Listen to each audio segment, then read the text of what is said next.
This is the chair for you. I will turn on the light. Okay, very good.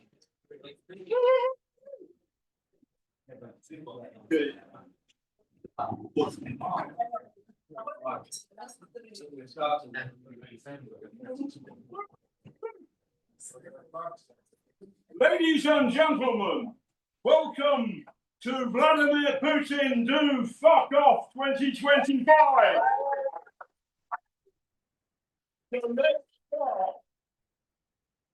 With a little bit, it's not too early for panto, it never is. Thank you, there are dogs, etc. Everybody, please. What do we say to Vladimir Putin? Vladimir Putin! Do fuck off! I can't hear you, let's do it properly. Vladimir Putin! If you're listening at home, children, you are given permission on this one particular example to swear as much as you like and to ask mum and dad, please donate, send Ukraine a tenner.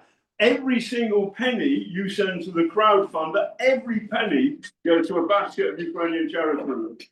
If you do that again, you'll be shot. Yes. That's a joke. So we're going to watch a brief film for 5 minutes, and then everybody goes downstairs. We can eat and drink and order downstairs, but please have as much fun as possible.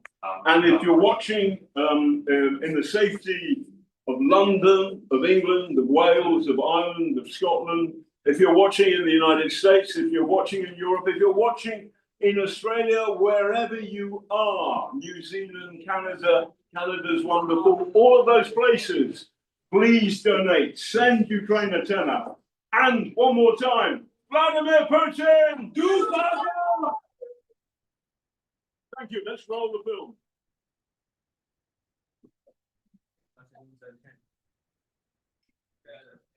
Good, good.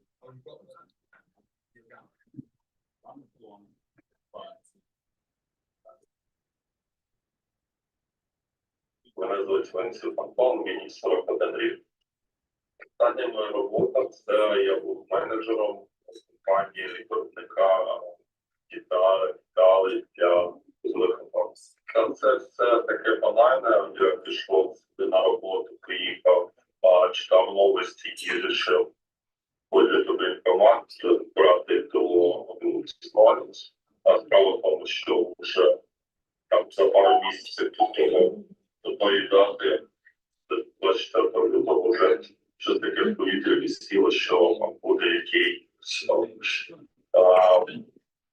якісь вторгнення, це добрі люди розуміли. Було страшно, тому що я розумію, що таке війна, я багато читав книжок про Першу Другу світову війну, і у мене абсолютно не було ілюзій, що це якось дуже швидко закінчиться, тому що дуже було пройдено багато нічого на війні, і я тоді прав. І я своїм знайомим друзям казав, що це буде якийсь великий горе для нашої нації, для нашої країни. Я маю історію. Тоді у мене Софія Соломія, і 8, і от другого числа буду вже старший Софія, 11 років. Так, мені повезло. Поранення, ну, я розумію, що я не повинен вижити. Ну, я деякий раз не бачу, що так як я був поранений, це, ну, я думав, не повинен вижити. Хлопці швидко зреагували, швидко приїхали в операцію, були на регіон, далі людей там це автоном спів зайти за угол, а хлопець, який був возле мене, він не успів, він був поранений. але не так, як я був поранений, йому просто залетіло коло серця. І почав допомагати, але там все, ну, там правильно йому треба було перше допомагати, тому що він візуально був сильніший, ніж я. Там вже другий, це я пам'ятаю, що я подивився на свою праву, підняв її і сильно закричав, сильно біль була, це така, там каток приїхав. Це найбільш кінцівка з тіло порівняно. Потім я вже через 2 дня вся лікарні війшла,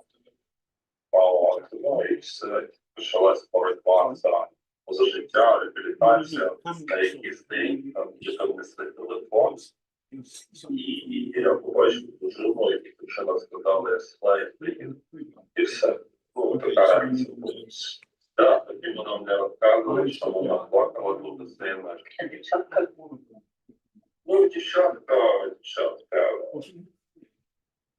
Мені кажеться, що все-таки дитячий мозок діти може швидше адаптуватися до цього всього. Земля із-за розвитку технологій вона стала маленька. І в дуже короткий час можна прибути на любити інтернет світу, бо вони хворі, вони воїнні війною. Ми так і далі будете. Нема нічого у світі, що їх може зупинити. Зовсім немає. І будуть дрона летіти, і будуть ракети дрона летіти, буде все летіти, і буде наземна операція. Це перше, що вивчилося. Правда, і мої хлопці, бо не повинні, ростіть, ми не повинні щось подати, якісь деталі. Там одна із таких розвлечень – це наш факт. Факт смерті, факт тим солдатам, загальникам, які прийшли до нас. Факт тому який думав, що він вміє всіх і що він може якісь свої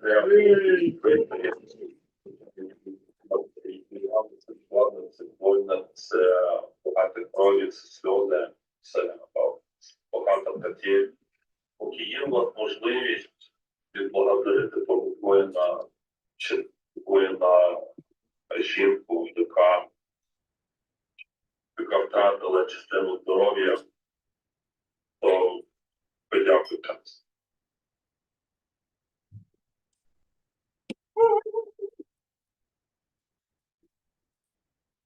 So we're all now going downstairs where the panel will take place.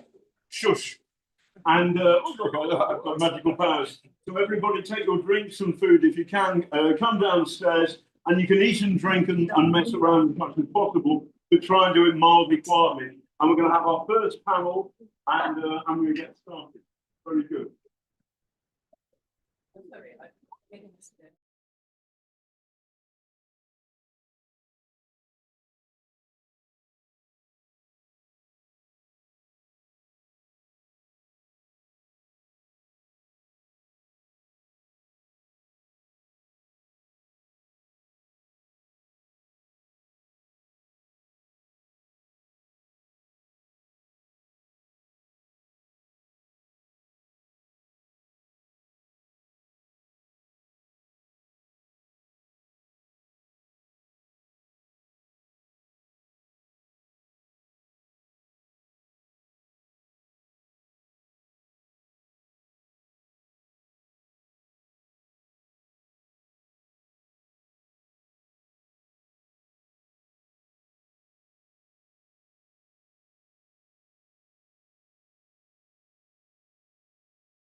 grabs all his food because you said to grab all the food.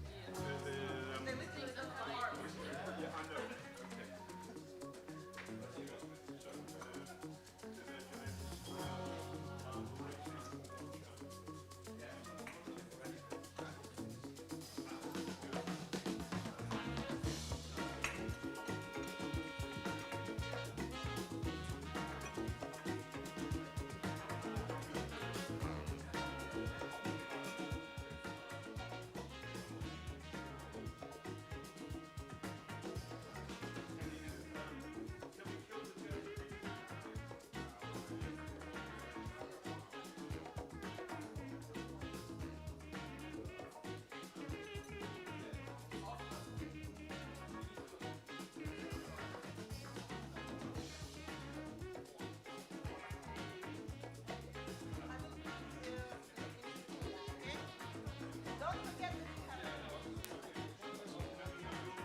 That's what I thought. Am I? Okay.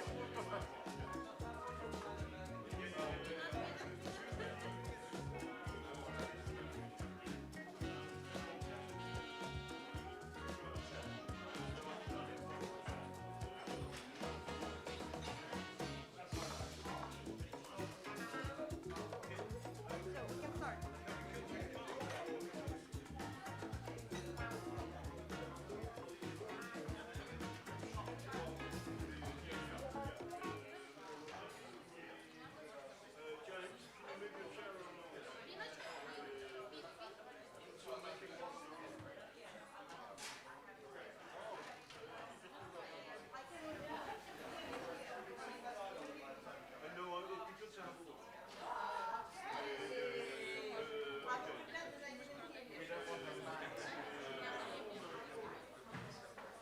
Very good. Right.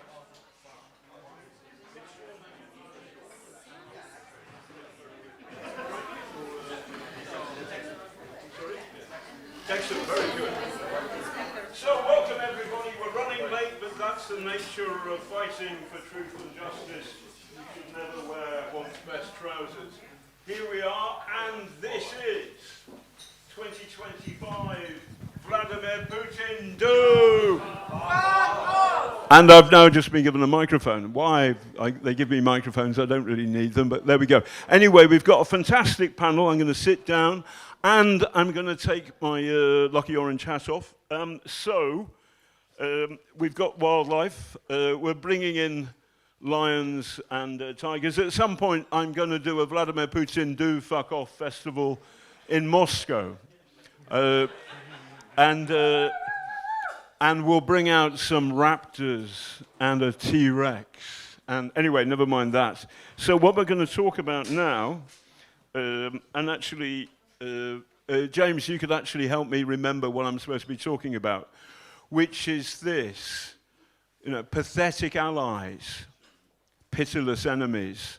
Why is the West betraying Ukraine? And on the panel is immediately to my right, but not in politics at all, my great friend Arthur Snell, former British diplomat, and now a writer of great and fascinating books. And next to him from Texas, whereabouts in Texas? I was born in Houston. Born from Houston, Texas, is Sean, who you lost your arm fighting for Ukraine. Correct. Yeah. And then Sasha Alexandrenko, very good, yeah, who is a brilliant producer and fixer, apart from this festival. No, that's unfair. But also, you've been to the front line a ton of times. Paul Conroy, Gunnar Conroy, who... Paul Conroy, you got yourself expelled from the British Army. You did, but also he is one of the world's great photographers. He was with Marie Colvin when she was killed, and he has been many times to the front line in Russia's stupid war here against the good people of Ukraine. And last but by no means least, Jimmy, I've forgotten your surname. Jimmy Rushton. There we go. I was about to say Jimmy Security, but that's not your real name. I'm going gaga, but not quite yet. Maybe the Novichok's kicking in. Who knows?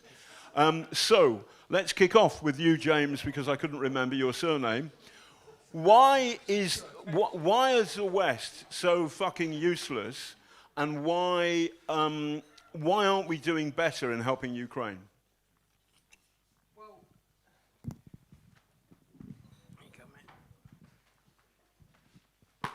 So I think we need to be really careful in how we talk about the West's response to this full-scale invasion. And obviously, we can go back to 2014 and we can say that obviously the West has displayed an incredible lack of backbone in dealing with Putin's Russia. And I think we are where we are because of that. That being said, it is a Russian narrative that the West is betraying Ukraine, right? It's something that they want to spread. They want to essentially make Ukrainians think that their situation is hopeless, that they have no allies, that everyone in Europe and the US is betraying them, and that weapon supplies will stop, or that weapon supplies that are arriving have no impact on the battlefield. And you see this again and again in Russian propaganda and in statements from the Kremlin. So should we be doing more? Absolutely. But I think we have to look at what we are doing. The level of weaponry that we've supplied definitely surprised the Kremlin. They weren't expecting Patriots, they weren't expecting F-16s, they weren't expecting Western battle tanks. And has that arrived too late? In pretty much every case, yes. But it's, you know, better late than never. And I think what we need to be doing is, instead of talking in absolute terms, and I say this in relation to Trump as well, instead of saying, well, Trump's a Russian asset and he'll do anything to benefit Putin, he'll do anything to betray Ukraine, I think you should look at a continuum of Trump's potential policies towards Ukraine. You could say, on one hand, you have the worst possible outcome, which is prohibiting all US weapons or any weapon that has a US component to coming to Ukraine. He could do that overnight, and that would mean no F-16 components from anywhere, mean no HIMARS from anywhere, no ATACMS. Many other weapon systems have US components in, for example, Storm Shadow. If the US wanted to, they could prohibit the British government from sending the majority of British-made weapons to Ukraine as well, because they will have US components in them that are covered by export licenses. So I think we need to be really, really careful here. You know, Trump is a very, very difficult figure, but I think the Ukrainian government's very careful diplomacy has moved him to a position where he's not being actively hostile to Ukraine at the moment, and we're seeing a lot of American weapons arriving in Ukraine right now. They're being paid for by frozen Russian assets via the EU, but they're getting here, and that's the most important thing. Good, brilliant. Arthur, as a former diplomat, stick it to the people in the West who are not doing enough. Well, I think obviously I want to pick up from what Jimmy's just been talking about. There is the perspective, if you're sitting in a Western capital, there is to some extent a sort of cynicism, which is that it's very helpful if you are threatened by Russia, as we are in the West, that there is some other country fighting Russia and doing it for us. And that could be interpreted as a cynical and also as a betrayal of Ukraine. And I think a lot depends on your perspective. I mean, obviously, to echo what Jimmy has said, you know, there has been a lot of support, and there's been more support than Russia ever thought, and also that the support has gradually escalated. You know, that at one time it was a question of javelins and, you know, fairly small-scale weapons that were useful for defending in those very early days of the war. And if someone had said then, there will be F-16s, there'll be battle tanks, there'll be longer range missiles, you know, you would have been accused of being crazy.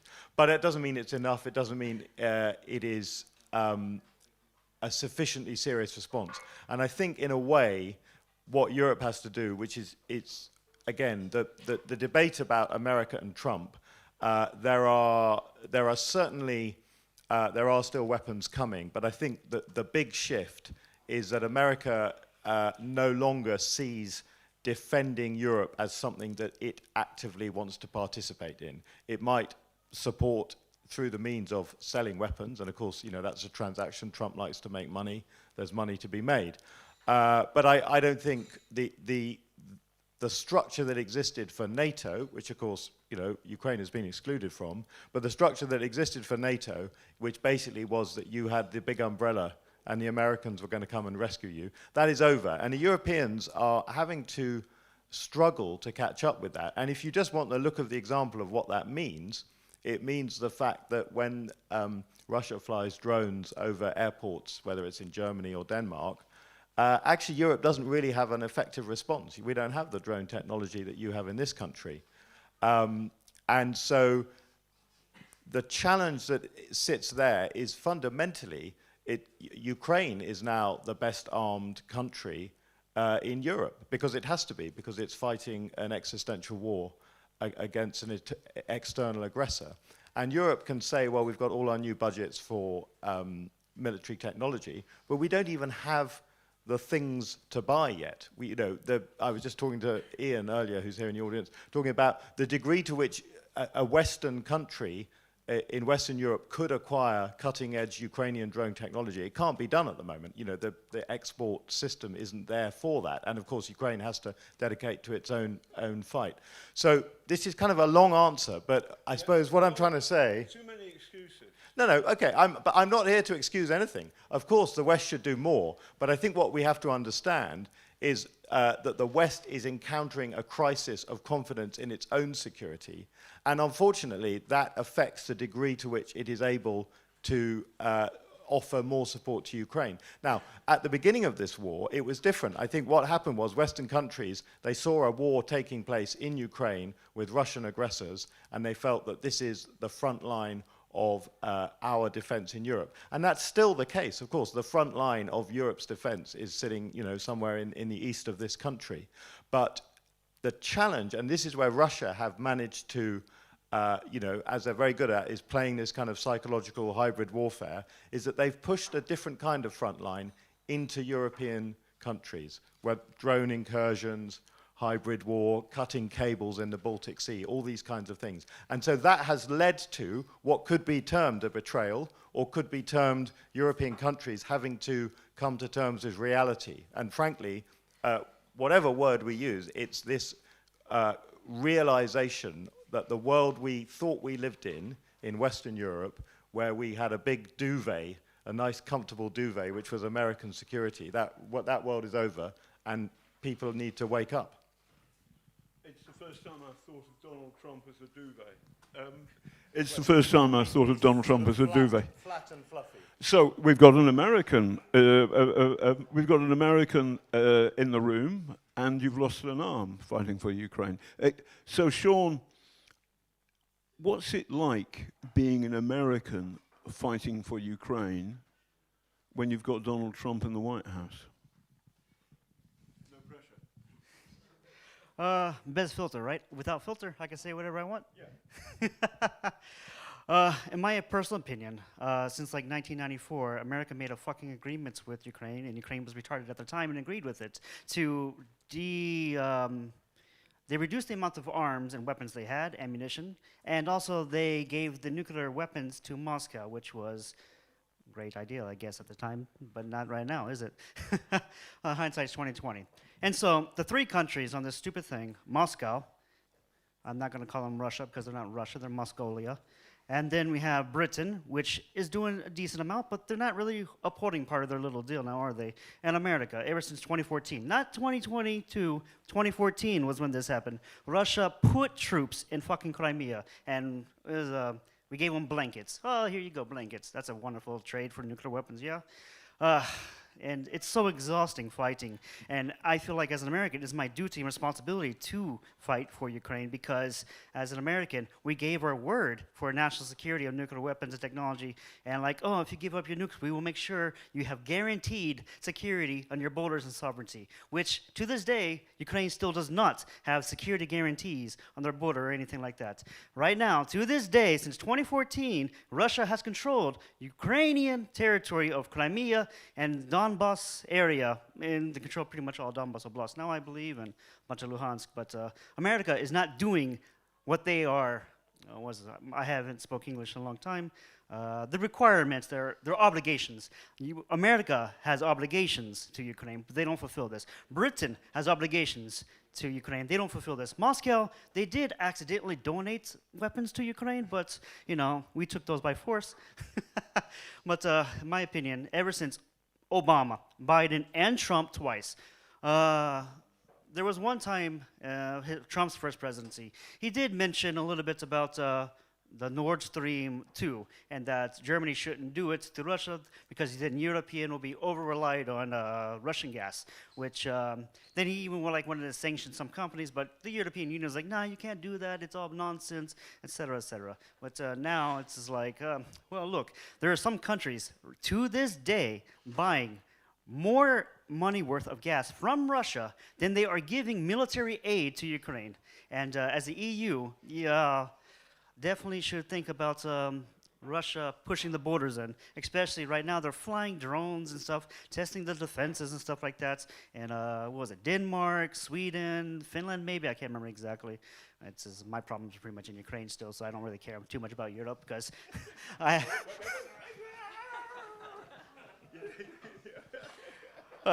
went on a rant. Americans, still. Anyway, no, thank you very much. Sasha, are we doing enough? And both James and Arthur gave very good, I think, explanations as to why it's difficult for us to do enough. Are those explanations good enough? Okay, so first of all, I hate to speak after Arthur because there is not so much to say after. Thank you, Arthur, for making our life not so easy. And I would disagree with you about being careful because that's what is happening, I believe, is what is happening in Europe, or mostly in Europe. They are being careful for too long. And I want to tell you about two things. One thing is all of us, Ukrainians, Europeans, Americans, we need to be very careful only with one thing. We need to know for sure, do we follow Russian narratives or it's our thoughts who are speaking? Because things about that Ukraine would fall if not F-16s, blah, blah, blah, or Russia could invade Ukraine in 1 day, in 2 days, in 3 hours, in, I don't know, blink of your eye, it's a Russian narrative. The things that Western part of the world betrayed Ukrainians is a Russian narrative. Even every time when you say, for example, great Russia culture, you know that great Russia culture has, there is a way that says that this word great is used with Russia culture like 80 times more than with any other. So no one says great British culture as much as say Russia culture. And so it's numbers, it's not just words, so they did survey. This is... That's because we're not arrogant pricks. Maybe not all of you, okay, I agree. So when every time, you know, you are trying to say something, or you need to understand if the thoughts are put in my mind, or did I make this conclusion myself? And other thing I wanted to say about frontline, because you were saying that Ukraine or eastern part of Ukraine is the frontline of Europe right now. And as the war changed and all the means of war changed, there is no such a thing as frontline for now. There is no such a thing even as a gray zone for now. So, you know, how you imagine you're a frontline? Yeah, this is a line. People are standing from there, shooting at people who are standing from here. Yeah, something like that, right? So it's how we were taught from the books. Now it doesn't exist. Even gray zones, when like everybody can shoot everybody, they don't exist. So, and you need to think about where is this front line right now and how fast it can move anywhere. And third thing, I'm so sorry, and I will finish. Thought you were short of things to say. You inspired me. You know, I'm sitting next to a beautiful man, and you're inspiring me. So the last thing I wanted to say, when you say Western, who are you talking about? Are you talking about politicians? Are you talking about leaders?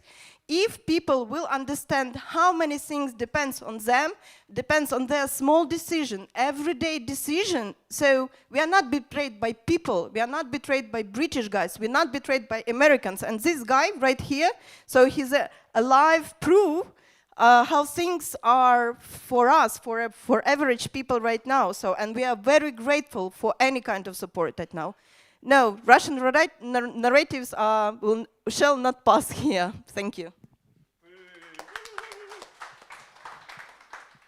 So, no argument is complete until you've heard from a Scouser. Paul Conroy.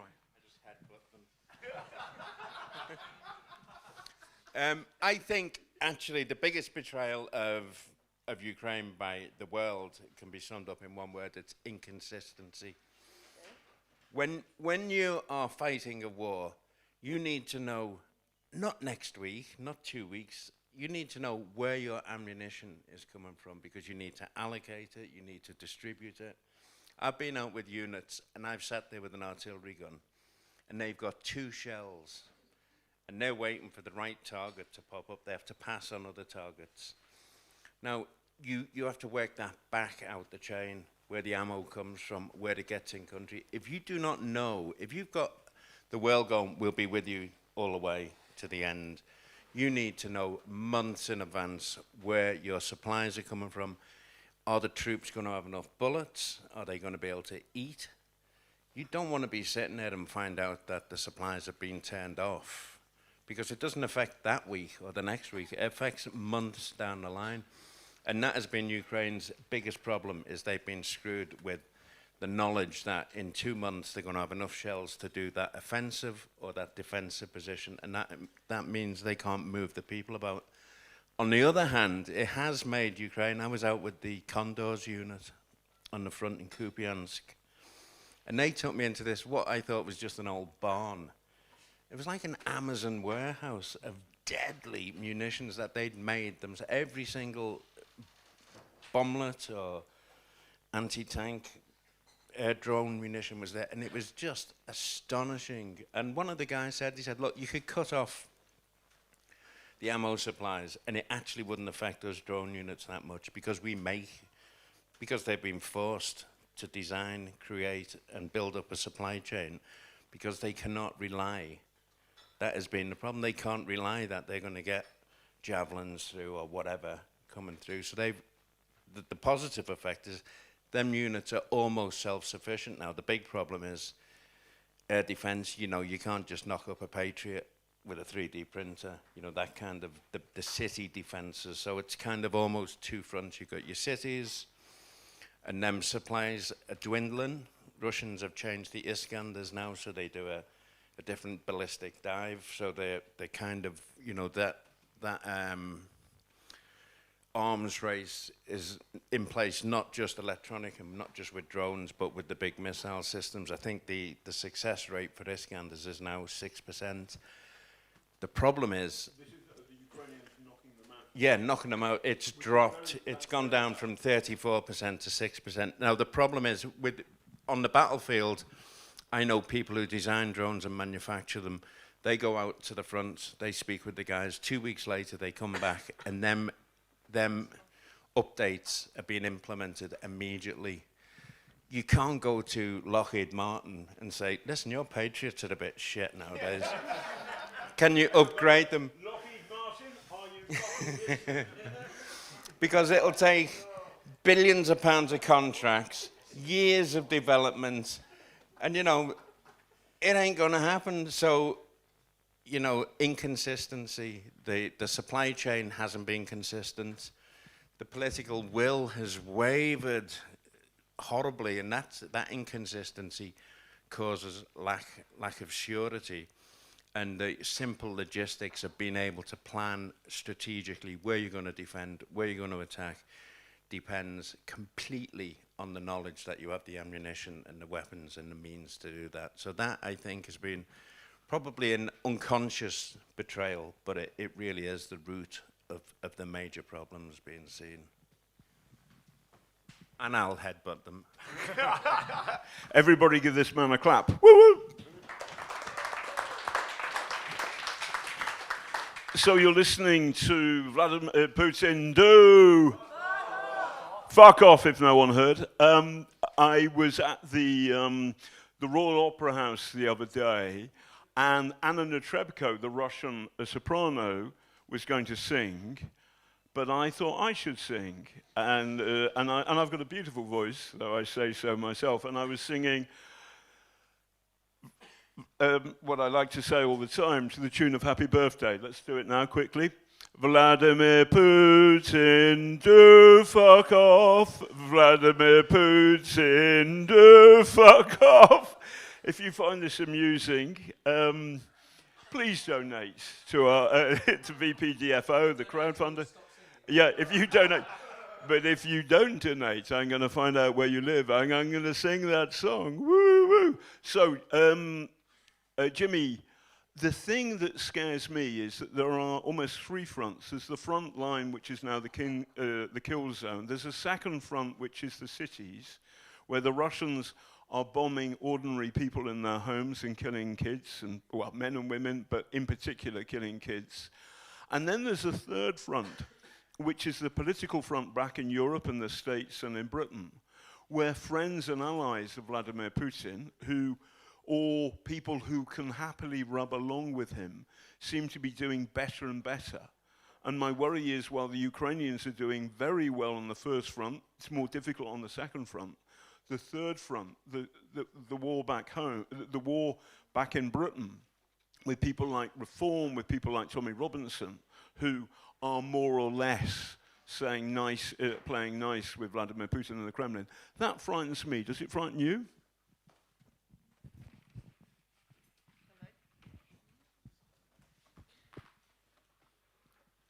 Yes, I would say the information war is incredibly important.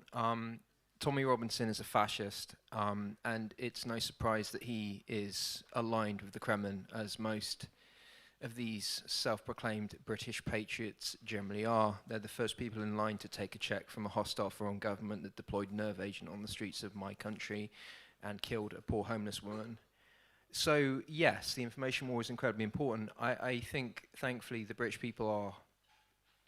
There's almost an innate understanding for the Ukrainian struggle, I think partly because of British history, but also partly because of that sense of British fair play. We don't like seeing the small guy getting beaten by the big guy. We don't like bullies. Yeah, we don't like that. So I think Reform, you can come back to your point about Reform, I think their polling actually in the UK is a little bit of a mirage, and I think that will become clear as we actually enter into a election cycle. But yeah, the information war is incredibly important, and it's difficult, and it requires as much attention as the actual kinetic side of the war. And we're also seeing, as well as those three aspects of the conflict, you're also seeing grey zone operations, kinetic grey zone operations. You're seeing acts of sabotage, frequently recruited via social media, Telegram in particular. We've seen arson attacks in the UK. We've seen attempted firebombings of aircraft. We've seen in Poland a massive mall was brought down by an arson attack from a Telegram recruited agent. And this is very difficult for open societies to deal with because we're not prepared to reciprocate in kind against the Russians. We're not prepared to recruit. I'm talking about the West here. The Ukrainians are perfectly happy to do this, and I say more power to them. But we're not prepared to recruit Russians in Russia to carry out acts of sabotage against infrastructure in Russia. They're perfectly prepared to do that in the UK and other Western countries, and that obviously gives them an inherent advantage there.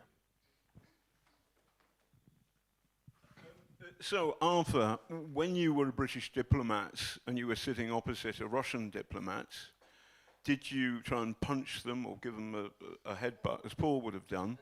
or did you pass them a cucumber sandwich? Am I allowed to say it was neither of those things? Okay. It's a free country. Ukraine is Ukraine. Yes, interestingly. Yeah, I mean, I was a British diplomat in 2014, and of course, as Sean has rightly noted, that is a low point in terms of Western lack of support for Ukraine. And of course, we had the Budapest Memorandum, 1994, and we undertook to protect Ukraine's sovereignty and its borders, and we didn't do that.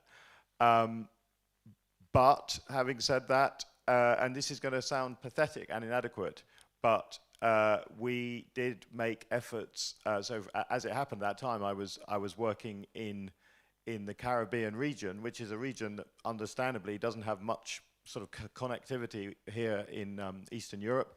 But for example, we lobbied strongly to get countries in the Caribbean region to appreciate that this was effectively a kind of colonialism on the part of Russia. I'm talking about 2014, Crimea, not 2022, and that countries that have a high regard for their own sovereignty and the achievement of sovereignty, which for most of the Caribbean countries, of course, they achieved it by getting away from the British Empire, that they appreciated then the importance of supporting a country like Ukraine at a time when its sovereignty was being attacked. So yeah, I mean, diplomats will. I remember, arguing with Russian diplomats. The problem is arguing, in a way, this goes to what Jimmy's talking about.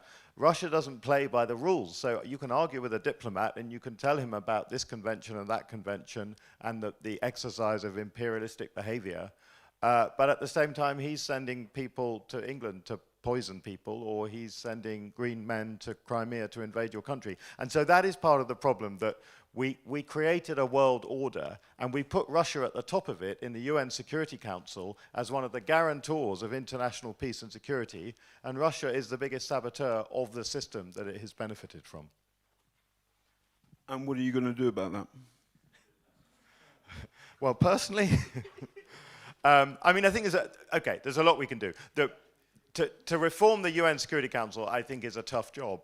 Although I am a British diplomat who is perfectly happy to say that there's no reason for Britain to be on the UN Security Council. It doesn't make sense. One of the reasons people don't trust it is the anomaly of having Britain and France in the same sort of space as China and the US. But Russia obviously shouldn't be there because it's a country that is effectively a terrorist state that, it's not just Ukraine. Ukraine's the worst example, but of course it invades all kinds of countries on its periphery.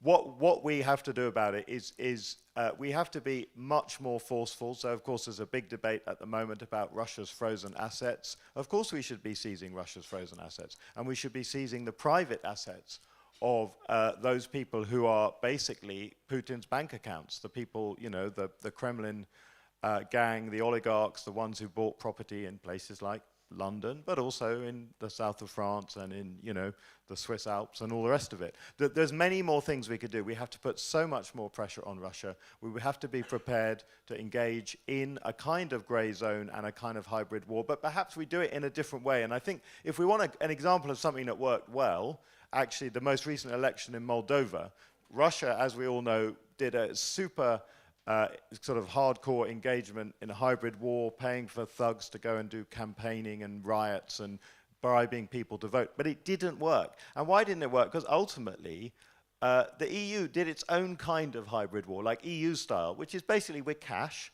but cash at the government level, not bribing individual voters, and offering an opportunity to Moldovans that if they continue support a government that is engaging with the EU, that their country may join the EU. And of course, I hope very strongly that Ukraine will join the EU. The sooner the better. But that's a kind of hybrid warfare that Russia can't respond to. And it's the same story. We look at the Baltic states. People used to say, well, the problem is there are so many Latvians who are Russian speakers, but they want to be in Europe because it's so much better to be a European Union citizen than to be a Russian citizen. So I think we do have advantages in Western Europe. And we sometimes need to remember how to deliver those advantages, including to the people of Ukraine, by Ukraine joining the EU. The sooner the better. Smashing, let's go all the way down the line. We've only got a few minutes left, so keep it brief. What do you think we should do, the West should do, to really help Ukraine? Sean. Okay.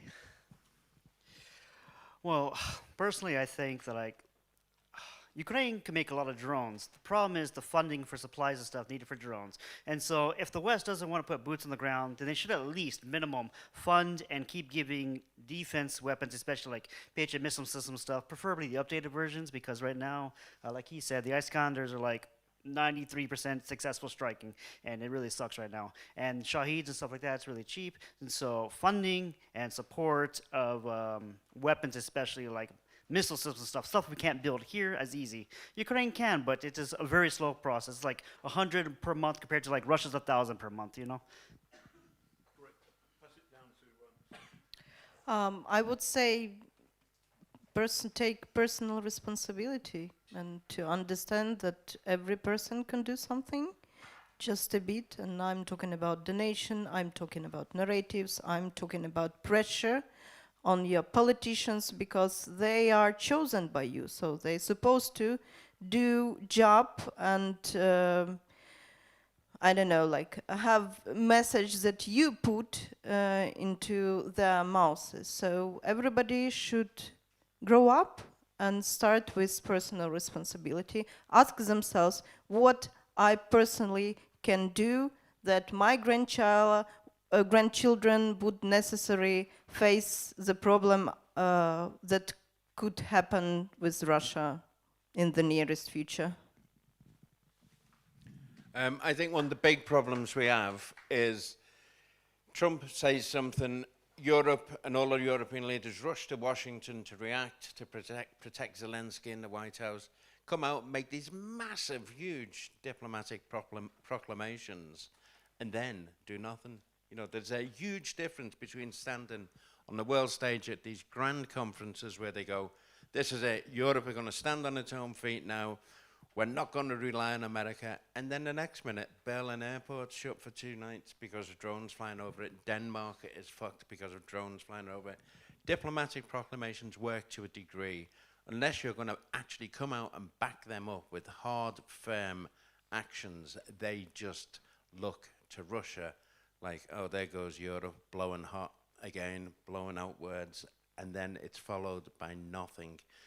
You know, if you're playing a game of bluff with the Russians at the moment, we're not coming out on top. We're looking like we're saying a lot and we're doing nothing. That's a big problem at this point in time. You know, it's not good enough to stand in front of a bunch of EU flags and go, we're on our own, and then do sod all.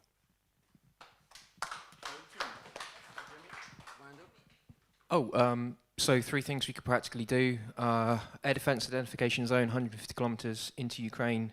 That would bring a lot of Ukrainian cities under that zone. We have the legal right to do it because Russia has been flying drones into Poland and other NATO states, so they have no reason to complain. We can seize Russian assets sitting in Western jurisdictions. We can start deploying Western trainers into Ukraine around Carpathian Mountains, for example. It'd be relatively safe, and we could take a massive burden off the Ukrainian military because they can't train enough people, and the training that they're currently getting isn't good enough. Very good. Thank you very much, panel. That was great. Everybody, a huge round of applause. We're going to have a 5-minute break. Remember, you're listening to and watching, hopefully, Vladimir Putin do. Are you listening, Moscow? Let's hear it again. Vladimir Putin do.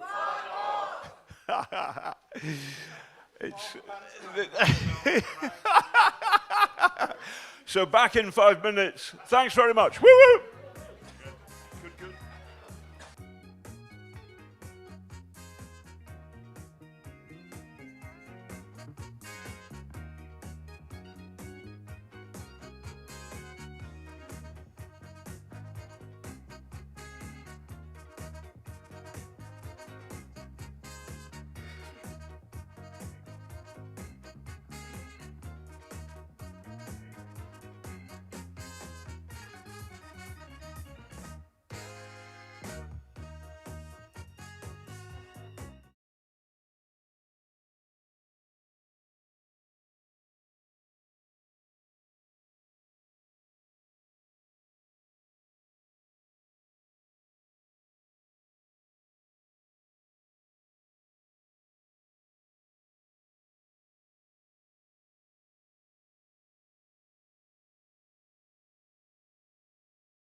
Okay, Yeah, price. that's all right. Yeah, thank you.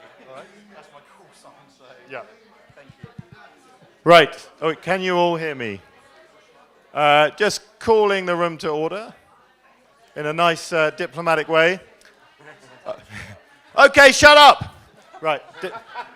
Diplomacy failed. Who said I can't even say it.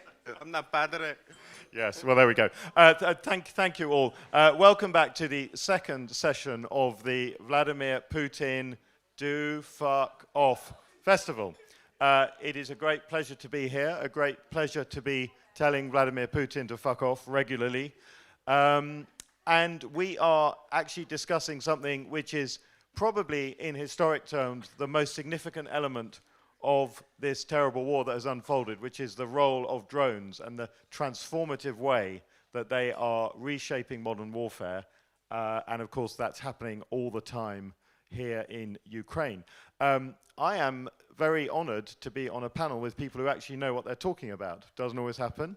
So we've got here call sign Price, originally from Brighton, which happens to be the town I was born in the south of England, but has been serving Ukraine's forces as a drone operator. My two fellow panelists need less introduction since you've already seen them, but just in case you've forgotten, the memory's failing you. Paul Conroy. Paul Conroy, world famous war cameraman, has probably seen more drones up close than he'd like to. Jimmy Rushton has also spent quite a lot of time a bit closer to drones than most of us would want to be, but he knows a hell of a lot about why they exist, what they're doing, how they're changing modern warfare. And I think I want to start with Jimmy to give us a bit of an overview in just to try and illustrate the way that even in the short few years from February 2022 to now, the significance that drones are playing in warfare here in Ukraine compared with just a few short years ago. Jimmy. Thank you.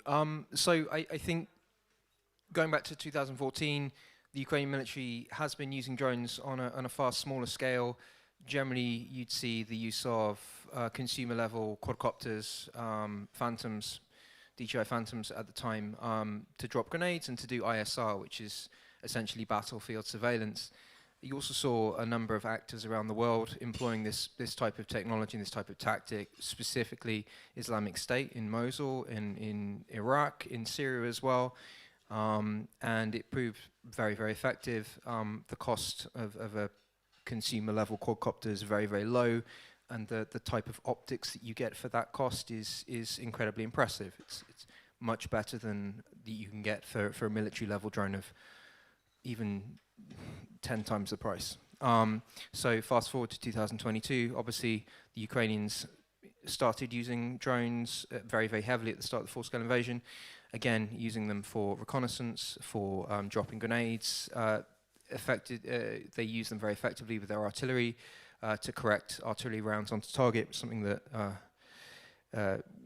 they've done very, very effectively from the start. And then obviously you had the development of FPV drones, which are weaponized racing drones, flown generally for a first-person view headset. And yeah, they've been astonishingly effective. Drones now make up about 70%, 60-70% of all battlefield casualties on both sides. And they, the Ukrainians have pioneered the use of FPV drones. Unfortunately, obviously, the Russians adapted and now use them very extensively themselves. And we're seeing it being the predominant form of warfare in Ukraine at this point. Thank you, Jimmy. I want to turn now to someone who's, we often hear this phrase, drone operator. I've never, what is a drone operator? Well, I've got one sitting right next to me. So tell us a bit about how you come to be here in Ukraine. You're not Ukrainian. What brought you here? What do you do? What have you been doing? Obviously, don't give anything sensitive. I know you wouldn't. But give us an idea, particularly for those people who are watching from a distance, not here in Ukraine, who know less about the way that drones are right at the heart of the war here in Ukraine. Tell us about your work and what it means. And what's your inside leg measurement? So a bit about my background. I became aware of the Ukraine war, which started in 2014. I remember it quite clearly because I was at college when the revolution started, and remember watching on live TV the Berkut shooting, peaceful protesters. And then from there, I followed the war back in England whilst doing different careers. I was doing a military career in the UK, which only lasted a year. I decided to leave and move on to do different things. And from there followed the Battle of Sloviansk, Battle of Kramatorsk, and Mariupol as well during that time. Then, obviously, as we know, the full-scale invasion of 2022 happened with the illegal invasion. And during that time, I was on a bit of a career break because had a lot going on, and there was COVID. And then in 2023, I was aware of the war crimes in Bucha and as well Borovar, with obviously the murder of innocent civilians. And I decided to myself, well, I've done a lot in the UK with training and qualifications, so I volunteered to come to Ukraine.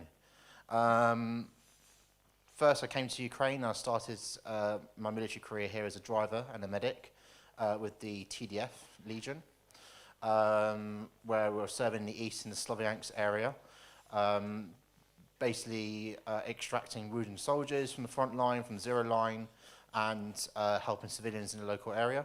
Did 8-month tour there, and then decided that I need to have a break. So I had a lovely break in Kyiv, which absolutely love Kyiv.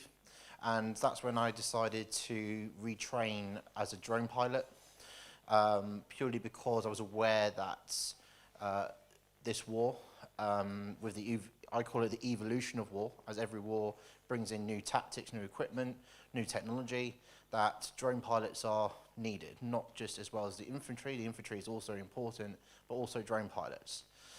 So I retrained and did a month's course about FPV drones and Mavic drones, and it wasn't just about flying them. It's important to understand the drone and how they are built, how the software works, and how to fix them, most importantly. So then the training finished, and I volunteered for the army again with the ZSU this time, not TDF, and went with a Ukrainian brigade. Myself and 2 other Brits, we went together, but we've all gone our separate ways. And I was with a mechanized brigade, and in that battalion was a drone battalion. And to start with, it was reconnaissance, which was quite important. We were flying the Matrice drone, which flies like Mavic, but it's much bigger with a long battery life.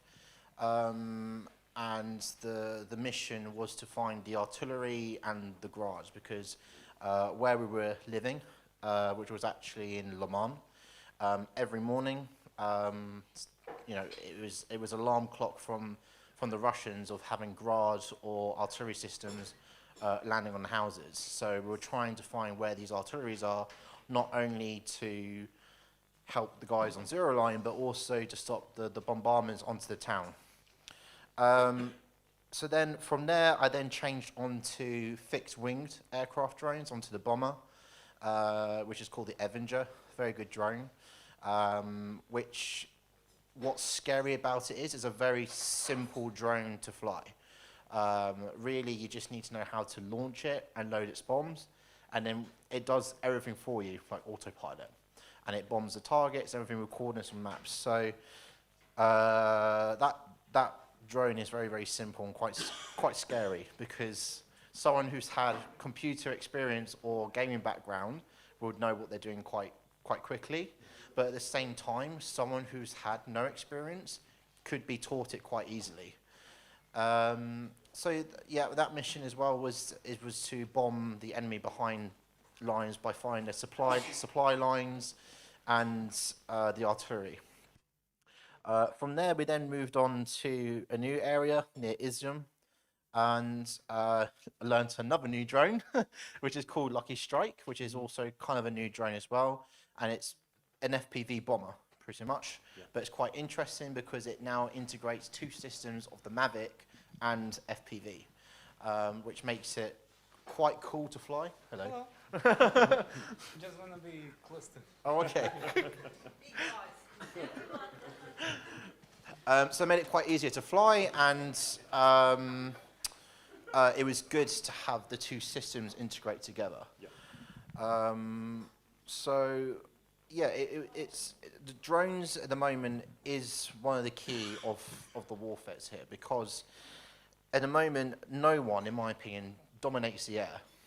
And at the moment, air superiority is important. Now, if we look back in history of the Second World War, where Adolf Hitler, who wanted to commence Operation Sea Lion, he knew first that he needed to dominate the air and started bombing the Royal Air Force bases, which later on, it then changed into the Blitz, and the RAF got the upper hand and regained control of the air, to which then that invasion was then stopped. So it's a similar situation here. We need to dominate the air superiority, but also supply lines, which I know Paul was speaking about earlier. If we look back in history again, in the Vietnam War, the North Vietnamese army had the Ho Chi Minh Trail and had key supplies come in and supplying their troops, even behind the enemy lines, well, their enemy lines in South Vietnam. And then another example where the supply lines have failed, if you look at the Battle of the Bulge, where Hitler did his last assault in Europe, he lost that battle because of the weather cleared, so air superiority came back. Again, air superiority. And there was poor supply line of the oil. He couldn't fuel his tanks. Yeah. So that's, what else do you want to know? Well, there's a lot we could ask, and we'll definitely come back. But the one question I have before I move on is, what have you seen change the most about the Russian response? Because obviously, as Jimmy described, at the beginning, the Ukrainians were pioneers in drones, and you've been kind of on this journey that you've described, different drone platforms, different tasking. But of course, in the same period, unfortunately, the Russians have been good themselves, catching up, adapting, probably copying tactics that you're using. So what have been the biggest changes that you've seen in that regard? I think the biggest change, and which scares me the most, which the Russians have, is the fiber optic drone. The biggest problem with the fiber optic drone at the moment, people have said it's impossible to jam, impossible to hack, which I slightly disagree, because if we did the right research by sharing this type of drone, not only to Ukrainian intelligence, but as well, Western powers intelligence, there is a way to hack or find a way to jam it. For example, when the Germans were boasting about the Enigma code, unhackable, but yet it was hacked. Yeah.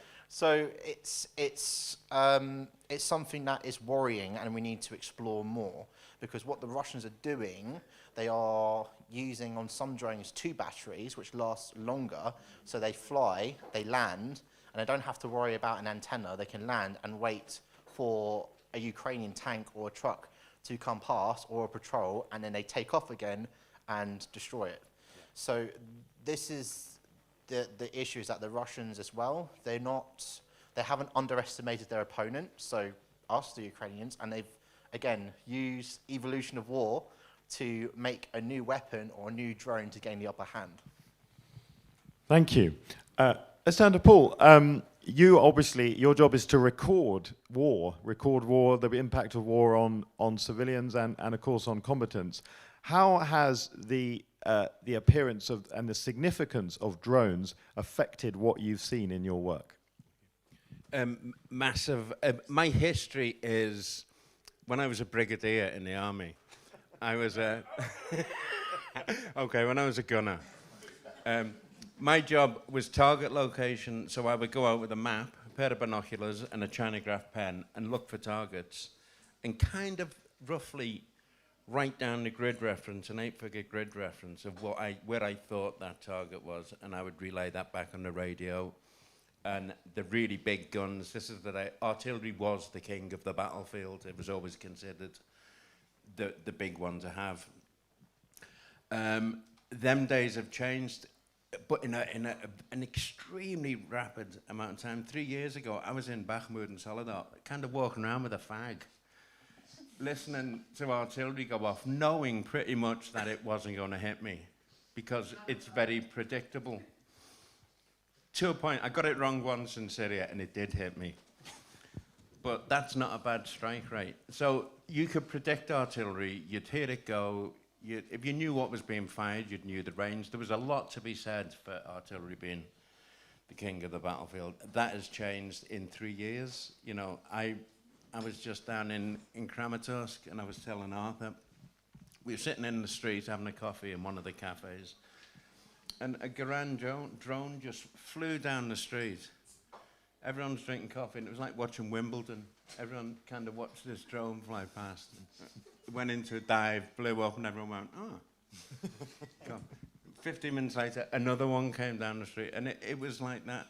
But they are everywhere now, and you know, there is no technical safe space that you can be in. If you're within, you know, an example is for years people have been driving up and down the Izium-Slobyansk highway, thinking this is great, it's a nice, pretty safe route. On the 6th of September, the Russians all of a sudden hit 10 vehicles in a day, a bus, a lorry, and seven military vehicles. And that was due to the fact that they got better batteries and stuff. You know, they got batteries that gave the FPV drones more range, and all of a sudden this road, from being drivable, now has to be covered in nets. And that is the modern battlefield in Kherson, where I was. I lived 10 months in Kherson, and the Russians were a mile away. That's quite a short distance to be launching an FPV drone and coming across, and they go around the streets and they just hunt individual vehicles. I was driving along, I always drive with the windows open, no music, just because, you know, you got eyes and ears, you don't turn one of them off. And I just heard, and I went, what the fuck was that? Caught something out the corner of my eye, decided to accelerate, and about 10 meters behind the car, the road exploded, and it was just that microsecond of like that bit of acceleration.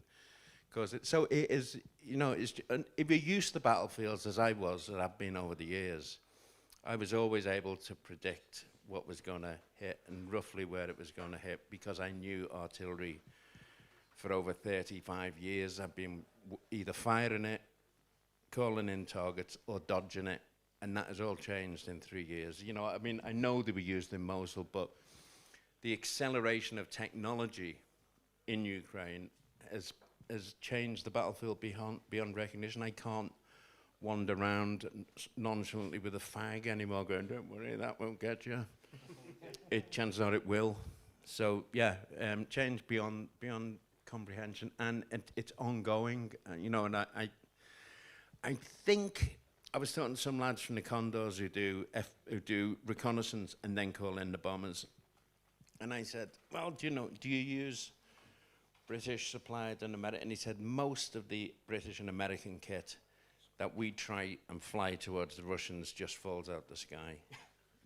Because the advances are that fast that by the time it gets shipped from a factory in England or the States, makes its way through the painful chain and gets to the front, things have developed, and then frequencies aren't used, or that then methods aren't used, and they literally fall out the sky. You know, the Ukrainians have a system now where as I mentioned earlier, where the designers and the developers go to the front, speak with the guys, go back to Kyiv, make the changes, and ship them out. That's how tight the arms race has become. Jimmy. Yeah, just come back to what Paul's saying. There used to be a relatively linear relationship between distance and danger, and you could predict it. So, you know, you have distance and you have danger, and as the closer you get to the front line, the kind of the danger increases. So you could roughly predict where you should or shouldn't be. But now it gets to the point where it's safe, and then it just the danger level just spikes up massively as soon as you get anywhere around 15 kilometers. And one of our colleagues, unfortunately, was killed yesterday in an FPV drone strike, a French journalist called Anthony Lalacan. And yeah, that just demonstrates the risks that journalists and obviously Ukrainian civilians take when they're operating in conditions where these things proliferate. We have a new member on the panel. Introduce yourself. Hello, everyone. My name is Dmitry Kovalchuk. I'm Ukrainian. I'm volunteer and also I'm a frontline journalist, media person. Mostly I work with French media, such as France 24, Libération, and so on, so on. So what I'm very pleased to see you all, John and others. What I can, so what I can add that, this drone warfare, it's impacted my work as a volunteer and as a journalist as well, because now we cannot go just straight to go to Konstantinivka, because the consequences, you can be injured or you can die. So now we kind of work remotely with more use of footages and GoPro footages from soldiers, from first-person view. And now the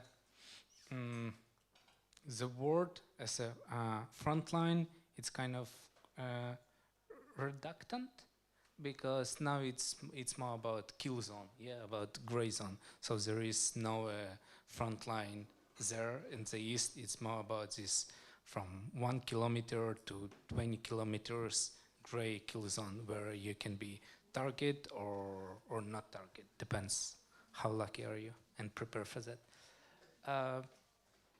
That's all for now. I'm going to ask you a question, just to keep you going. You described that there is now, and it was actually mentioned earlier by Sasha, that the idea of a front line, the traditional, here's a line, we have our people, their people, we fire at each other, the war has changed, and mostly because of the presence of the drones. And as Jimmy's just mentioned, tragically, that is taking the lives, of course, of civilians, of journalists, and many brave fighters as well.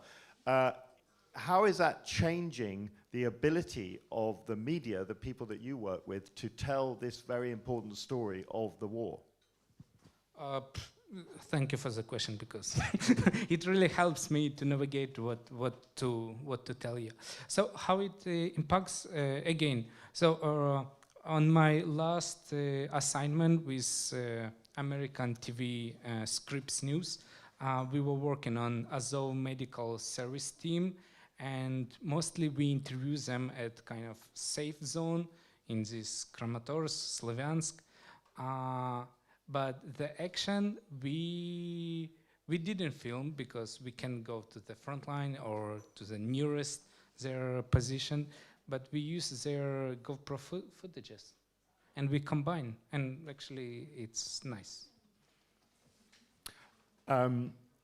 I'm going to turn back to Price here, who of course has been there on what we can't call a front line, the kill zone maybe, I don't know what we're going to call it.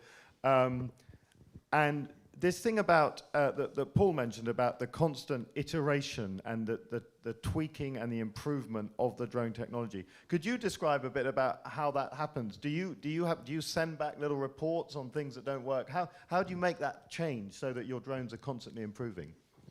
Yes, so most of the drone schools that we go to, I've been to two. The first one that I went to was the basics, and we're in a group chat and we stay in communication. And it's not just me, it's everyone who goes to the school. So we do report back with either reports, videos, photos, and sometimes if we can capture a drone, we send it back to them and they do deep research, to which then they can advise us what frequencies they're using, what type of batteries they're using, how everything is wired and connected on the CPUs. A CPU, is like the brain of the drone.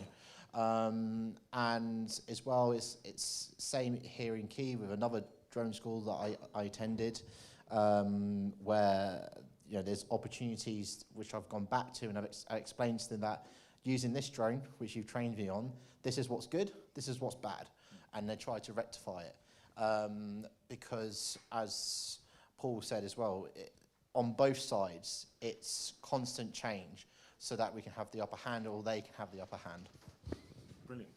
I'm going to pass the mic back to Jimmy because Jimmy, we were, as it happened, we were chatting yesterday a bit about what sits at the heart of these drones is basically Chinese technology, isn't it? And could you explain a bit to everybody, because we talk about Russian drones, Ukrainian drones, but to some extent, there's a kind of universal technology that's sitting underneath this.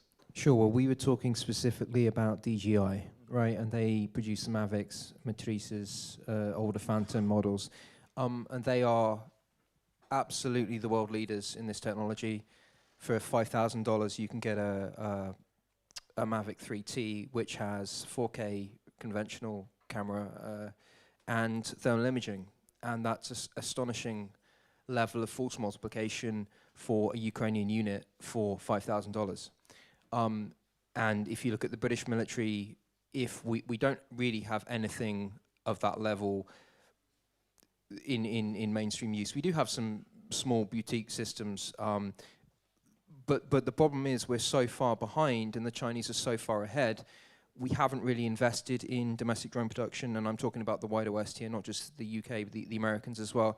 And when you get American consumer level drones into Ukraine and you supply them to units, or you units play around with them, they don't like them because they're inferior in pretty much every way to what the Chinese are manufacturing.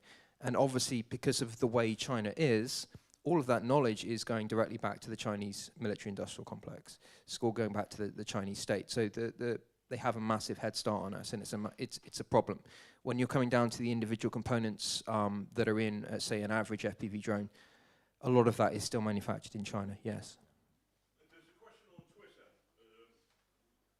Alex Buckingham asks, I was wondering if FPGA chips would help in being able to fuel program certain Western weapons that... Oh, hold on, thank you. So Alex Buckingham asks, I was wondering if FPGA chips would help in being able to field program certain Western weapons that end up being out of date by the time they hit the battlefield. I don't even know what they are. Can you ask them what they are? FPGA chip. Well, I think we'll park that question until somebody knows. No, Jimmy, do you know? I don't know about the specific chips that go into these things. Okay. Price? I'm going to pass to Paul just briefly, and then we'll go to Price. Okay. And ironically, with all of this high-tech development, when you spend time down in the grey zone, turns out that one of the best defenses against these super high-tech machines is a 12-gauge shotgun. 50p. Off you go. We need the British aristocracy down in Kramatorsk with some pate, some Pims, and just let them rip. The skies will be empty in a week. That is genuinely the best suggestion I've heard. I will be taking it back to all my posh friends in England. Price, over to you. I completely agree with Paul with that one, actually, because even when we were driving to our positions, we would have someone in the back with a shotgun ready to go.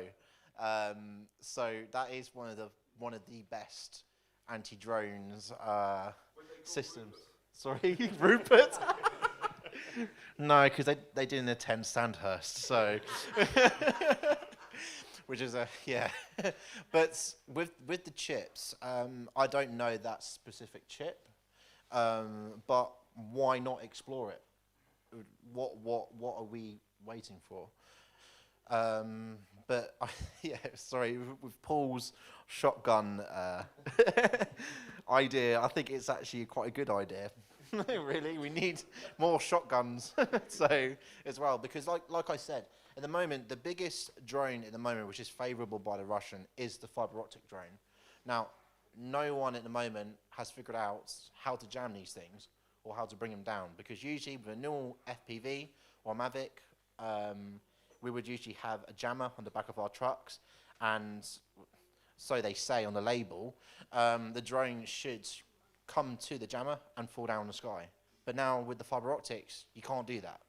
So shotguns, yeah, I agree with that one. Brilliant. So I wanted actually to talk a little bit about the impact of drones further afield, because obviously everyone here in Ukraine knows that the drones have been absolutely central to the war here in Ukraine. But people who've been following, for example, the war in Sudan will see that the drones have assumed a huge significance in. It is incredibly cheap, it's incredibly lethal, and it's incredibly, you can get it pretty much anywhere, because an FPV drone, it's not a weapon until it's weaponized, right? So until you strap an RPG round on it, which as Paul points out, you can get in any Tesco's in Liverpool, you can produce a highly effective weapon relatively simply. And I've spoken to people in the British government. The assumption seems to still be that some form of jamming or exotic directed energy weapon will arrive and will not restore the status quo, but will definitely reduce the preeminence of drones on the battlefield. I don't think that's true. Also, fiber optic drones, you can't jam something coming through a cable. So we have to look at hard kill shotguns. Also nets, don't forget nets. Nets are very effective at trapping drones. I'm going to hand over to Dima, and I've got a question. Do you think there's a future in which Ukraine's expertise and basically leading role in drone technology, that it could be Ukraine that supplies Western Europe with these new weapons? It's already happening. There are Ukrainian groups of experts, drone experts already doing some presentation in Denmark, in other NATO members country, especially after this drone flying next to airports and air bases. So yes, and I just want to add about this worldwide use of drones. And recently there was a video proof that already Mexican cartels are using FPV optic fiber drones. And what is also important, it's not about the use of drone itself, but also the use of the way how drone fights.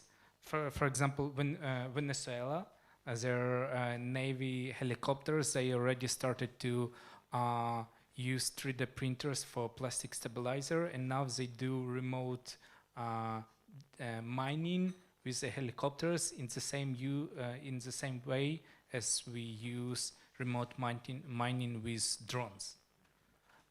So just dropping munition, and so on and so on. Yes, thank you. Thank you. So we're just running out of time, so I'm just going to ask for some final comments. First from Price. Oh, there's an air raid. So, fuck off. There is one comment I do want to add. Now, it was mentioned on the first talk with all of you on stage, and James mentioned something quite important, is that these drones on the Russian side and everything, you can add better parts, thermal imaging cameras, everything. Now the thing is, this type of equipment is expensive, very expensive. And we were talking about earlier frozen assets and everything. And it's, what the question is, from what I'm seeing in being out there, is that, in my opinion, correct me if I'm wrong, that something's not working because they have more drones, they're got better equipped, it's lasted longer. And the question is, where is the money coming from? Now, I'm not going to say my background completely, but I have a law enforcement background. And from the training that I had, there is always a trail of where the money comes from. Now, the biggest one is fraud, which, in my opinion, since I've been in Ukraine, we've not talked about fraud a lot. And people don't realize, for example, and I'm probably going to get a lot of hate here on Twitter, a very popular video game named War Thunder. Nobody knows, or not many people know, is that that's actually Russian owned. And when you buy subscriptions and pay money for extra tokens and things, that money can actually be going to fuel the Russian war machine, which is concerning. And that's why I think with the West doing more, we need to explore more of fraud and crime, not just look at it as, poor old, grandma or teenagers lost money from a video game, or, a call center in India, which, let's remind ourselves, India's part of BRICS, which is an ally of Russia. So that money is going back to Russia. So my point is that the drone technology on the Russian side is developing, and the money is coming from somewhere, even though we're frozen the assets. And I think the West, we need to do more to explore fraud and educate people across Europe and the West about what is Russian owned and the money and where it's going to, because it supplies the war machine. Very good point. Final observations from Paul and then Jimmy. I'm still get the Fotherington Smythes down with their 12 gauges. There's something I've been reading about lately, which is kind of, I don't know if it's terrifying or I don't know if it's a good thing, but a lot of these kind of tech bro idiots in America are starting to turn their mind away from kind of social media, and they're going, ooh, defense. That's quite nice. Should we build shit? Now these very rich people are seeing a market for, why can't you just shoot these things down? So I was just reading a few reports about these incredibly high-tech autonomous systems to guard, you know, like rapid-fire machine guns. British have been working on a laser system. I think, you know, you have to, you know, aside from keeping yourself alive by shooting it down with a shotgun, there has to be ways of not even jamming these things, but, you know, I think once these idiots in the States get their heads into something like rapid fire or laser or, you know, there was one test of a system that hit 61 drones every time they tested it. 12 times they sent a swarm of drones in from every direction, and they put out a huge microwave burst. Literally every drone dropped out the sky every time. Now that's basically, they cook the drones in the sky, they cook the chips, they blank the chips, and they fall. So I think that is the way things are going to be going.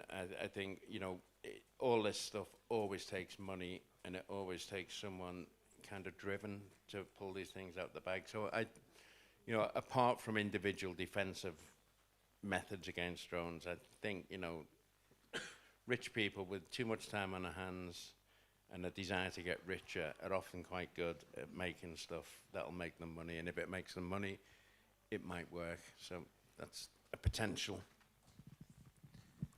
Yeah, I agree with that. I would also say there's a lot of money in counter UAV, counter UAS systems right now. And I think there was an article in the Times the other day, and it was about British defence companies complaining that they can't test stuff in the UK because there's so many regulations and conditions, and if they, on the off chance that they are allowed to, it takes about 6 months.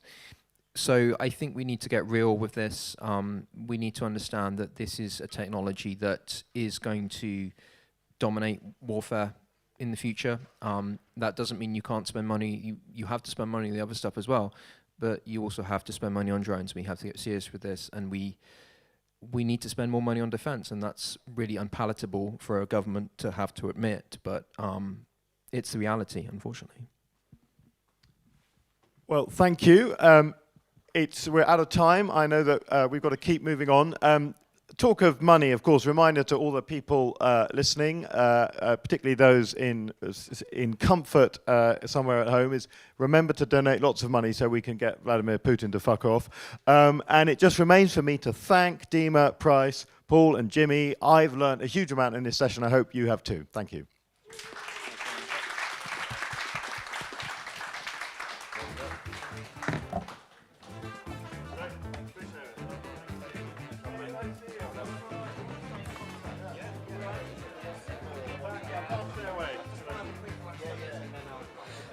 Hey guys.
For everybody who is watching us online, this Korgare dog want to remind you that you can see the scale of donation that we already have. And please feel free to donate more. And actually, Rhea has a message for you. Rhea? Oh, I can interpret, so it means Vladimir Putin Dufakov. Thank you for your attention. Bye.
1, 2, 3, 4.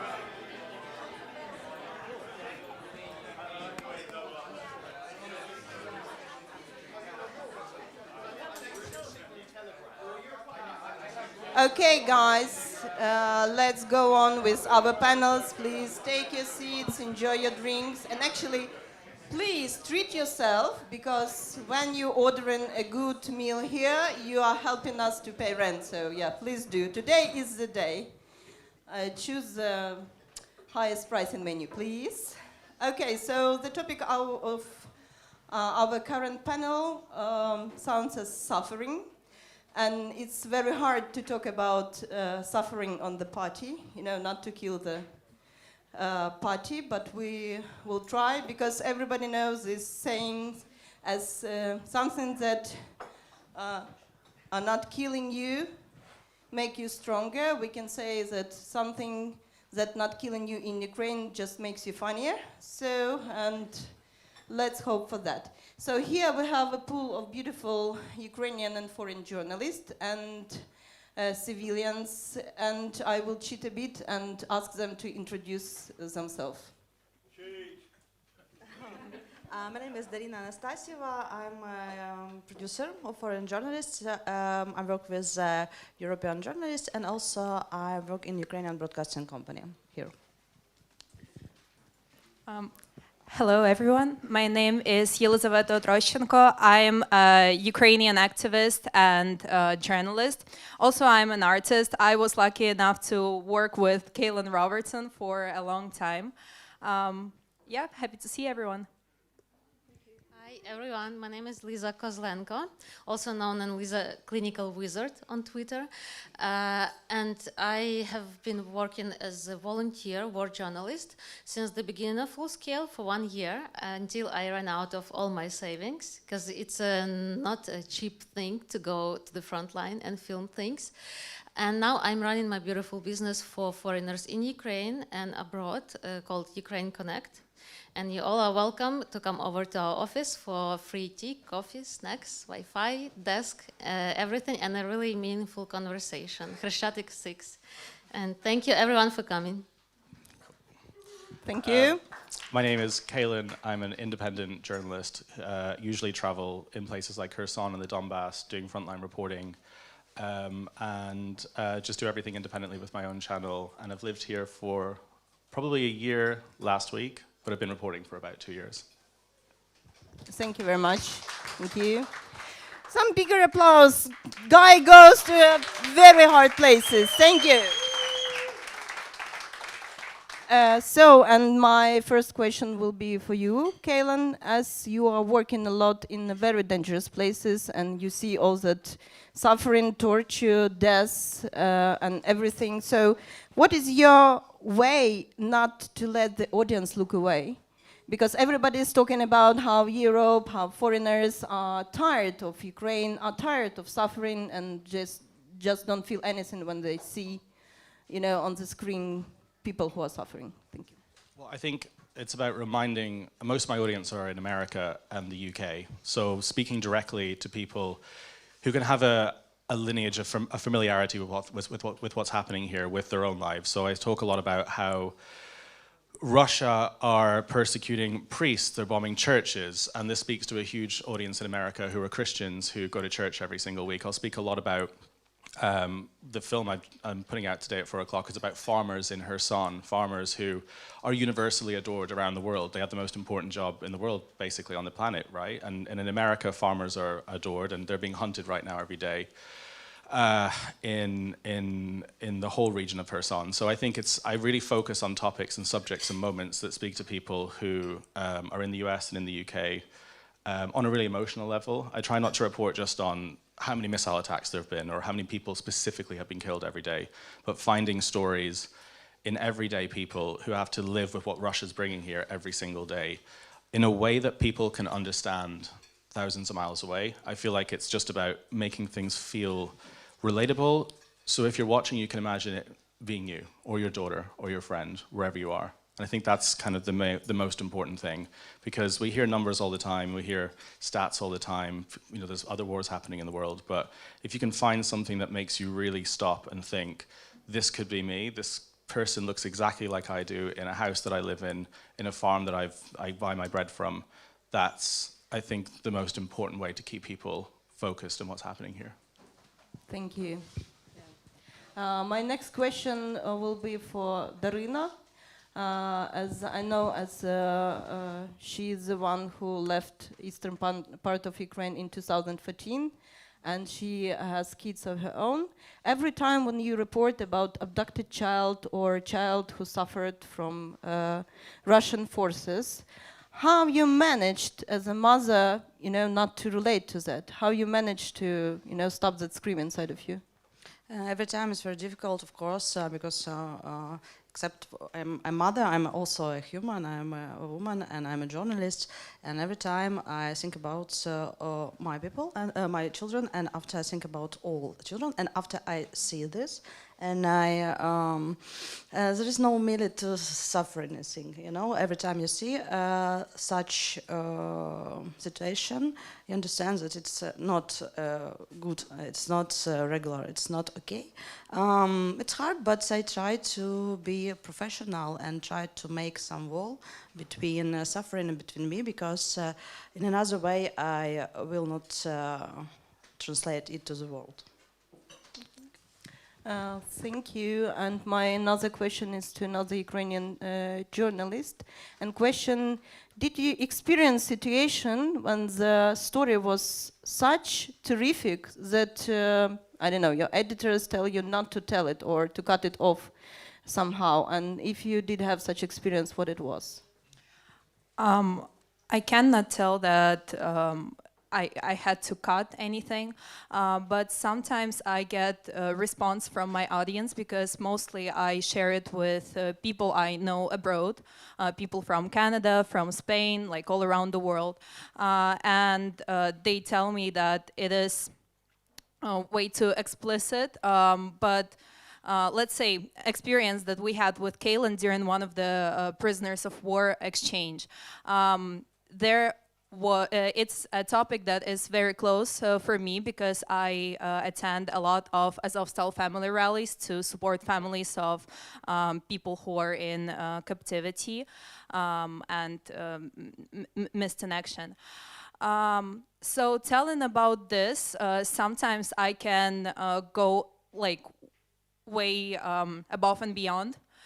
So I have to control it, and I have to think about ways to tell it not from all the negativity, because of course captivity is terrible. People are being tortured. Russia is not acting according to any conventions. They left the Geneva Convention recently, but also stories such as families reuniting, showing that look, it's worth it. We have to support those families. We have to pay attention to them.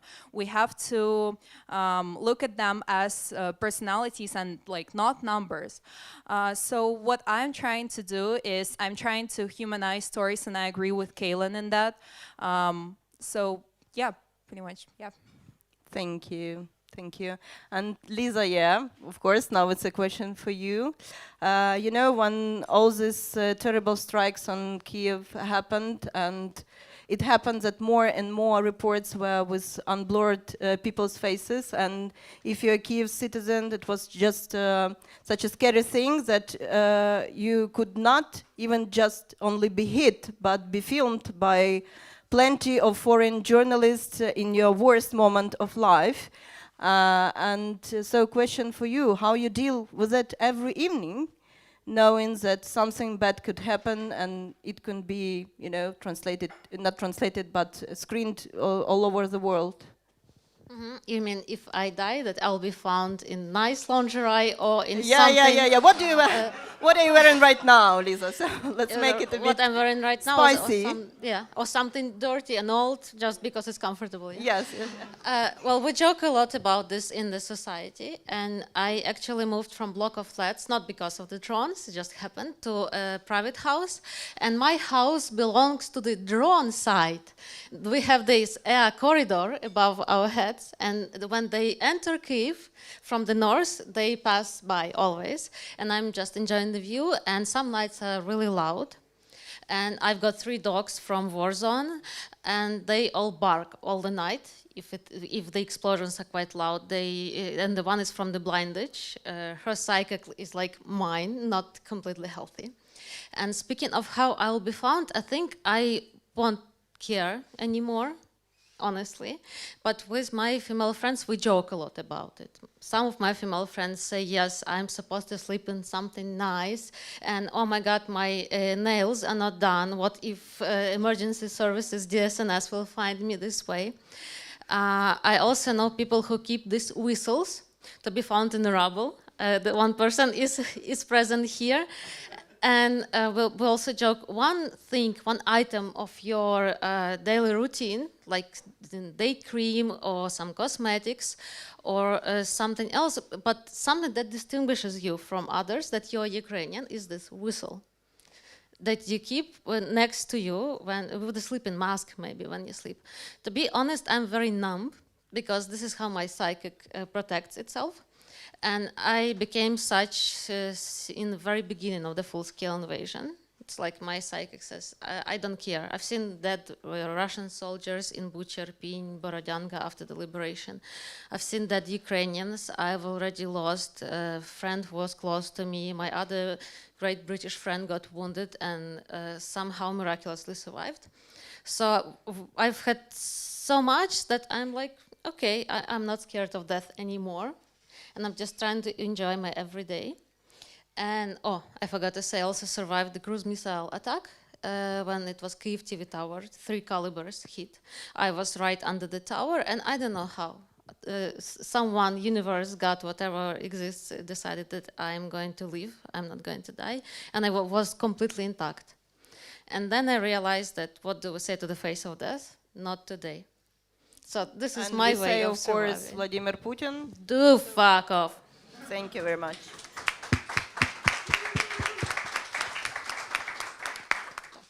My next question is to Kaylan. And it will be, you know, a lot of people abroad still imagining war like, I don't know, like from remark books or movies that they've seen about Second World War, First World War, or any war. So as you can see Ukrainian war so close, what's the main difference you can point out between, you know, previous wars and what happened to people, what happened to civilians, what danger and what issues they faced with, and what's happening now? Well, there's a huge amount of similarities. Obviously, with even the First World War, Putin brought 1418 back to Europe with trenches and with some of the oldest kind of equipment, World War II equipment as well. But in terms of the closest similarities, I would say a lot of it's with propaganda. Propaganda was very successful in the United States during World War II to try and convince Americans, both the hard left and the hard right, that it wasn't worth supporting the war effort. It wasn't worth helping Britain defeat Nazi Germany. It wasn't worth helping France. And it was really, really successful, and a lot of the same narratives put out are the same kind of narratives we're seeing now about giving up, not supporting Ukraine anymore, giving in to Russia, or the Neville Chamberlain style approach of just giving into fascism. Those are the biggest similarities to the wars that we've seen in the past in Europe and the wars that are happening now, is this constant obsession with appeasement that pollutes all of our politicians. I mean, I've just come back from Estonia and they seem to get it in a really good way. That's good. It seems like the closer you have in proximity to Russia, the more you understand what the threat is. But appeasement is something that Europe tried once, and history doesn't forgive appeasement twice. And that's the closest and most dangerous current thing that I can draw comparisons to World War II, is to somehow open relationships with Russia again, lift sanctions like America looks like they're doing, and allow the normalization of a regime like Russia, a terrorist country like Russia. In terms of the battlefield and things like that, obviously, again, there's so many similarities. The old stuff that Russia's wheeling out. But then, again, it's now moved on very, very, very dramatically. But I would say that's the closest thing, is propaganda and appeasement. That's the most frightening similarity, because it didn't work the first time and it won't work the second time. Thank you. And does everybody agree on that or have something to add? Yes, please. I do agree that there are a lot of similarities, not just with world history, but with Ukrainian history. And I read a book recently called The Gates of Europe by Sergei Plokhy. Amazing book, incredible book. And I'm very happy that it became a bestseller because the more people know history of Ukraine and understand it not as part of Russia, but integral part of a European history. The more they can understand that what Russia does is systematical and they are not gonna stop. They didn't just do it to Ukraine, they did it to a number of European states, to Estonia, to Latvia, to Lithuania, to a lot of countries that they invaded to and completely destroyed the nations, like Chechnya, we can say.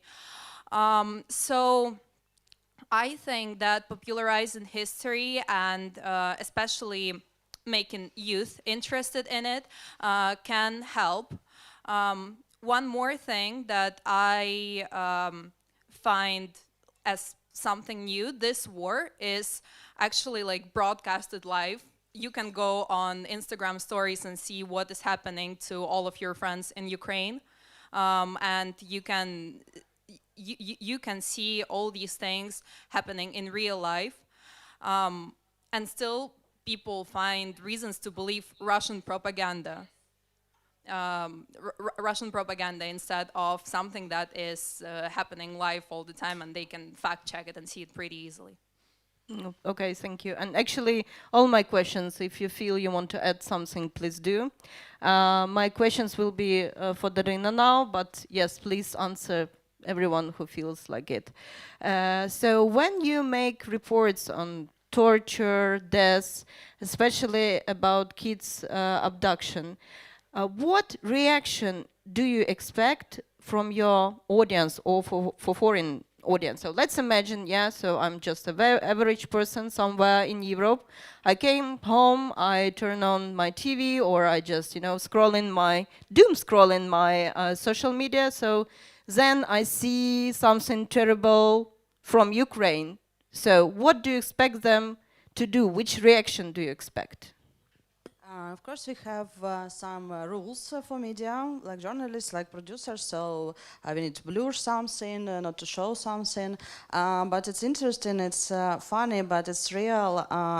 Foreign journalists and audience mostly like pets or somebody else to see from Ukraine. And, we have pets here? And sometimes we need to show some social life, real life, good life, and after we include in something about suffering. It's stupid, but it works for an audience. But I think now everybody's very tired and don't want to say anything with shelters, with bombs, with traumas. And journalists have very bad job and difficult job to make interview, to make some materials for audience and to see the reaction, to see the reflection of it. We try to make some stories, human stories, and not only soldiers or something about war. We show human and go after the human, and even it's a soldier also. And with this, we show that he's human like you, but now in his country is a war, and you to try to make empathy. And after we show the suffering. Lisa, please. Every time I post something about abduction of children, kidnapping, all the torture Russians do to us, peaceful civilians and militaries, I just want the world to see. Empathy is a luxury that not everyone can afford. And what I expect is that they will just acknowledge that this is happening, that war is not over. Like many Europeans, when Ukrainians travel, Ukrainians who live here, travel from time to time, even militaries, and they are asked, how's your war, by the way? Is it still on? Because there was no updates recently on news. We're like, gosh, we keep on dying every day. and it sucks that you don't see it on news. So with every tragic story, I don't want to make more of drama, but I want them to see and understand that this is happening for real.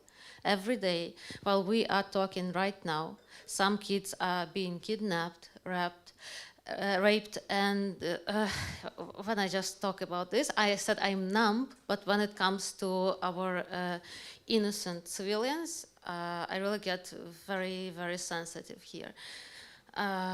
So I want the West to realize that these things might knock on their door sooner or later if we together don't stop Russia. We have been saying this for years, since 2022.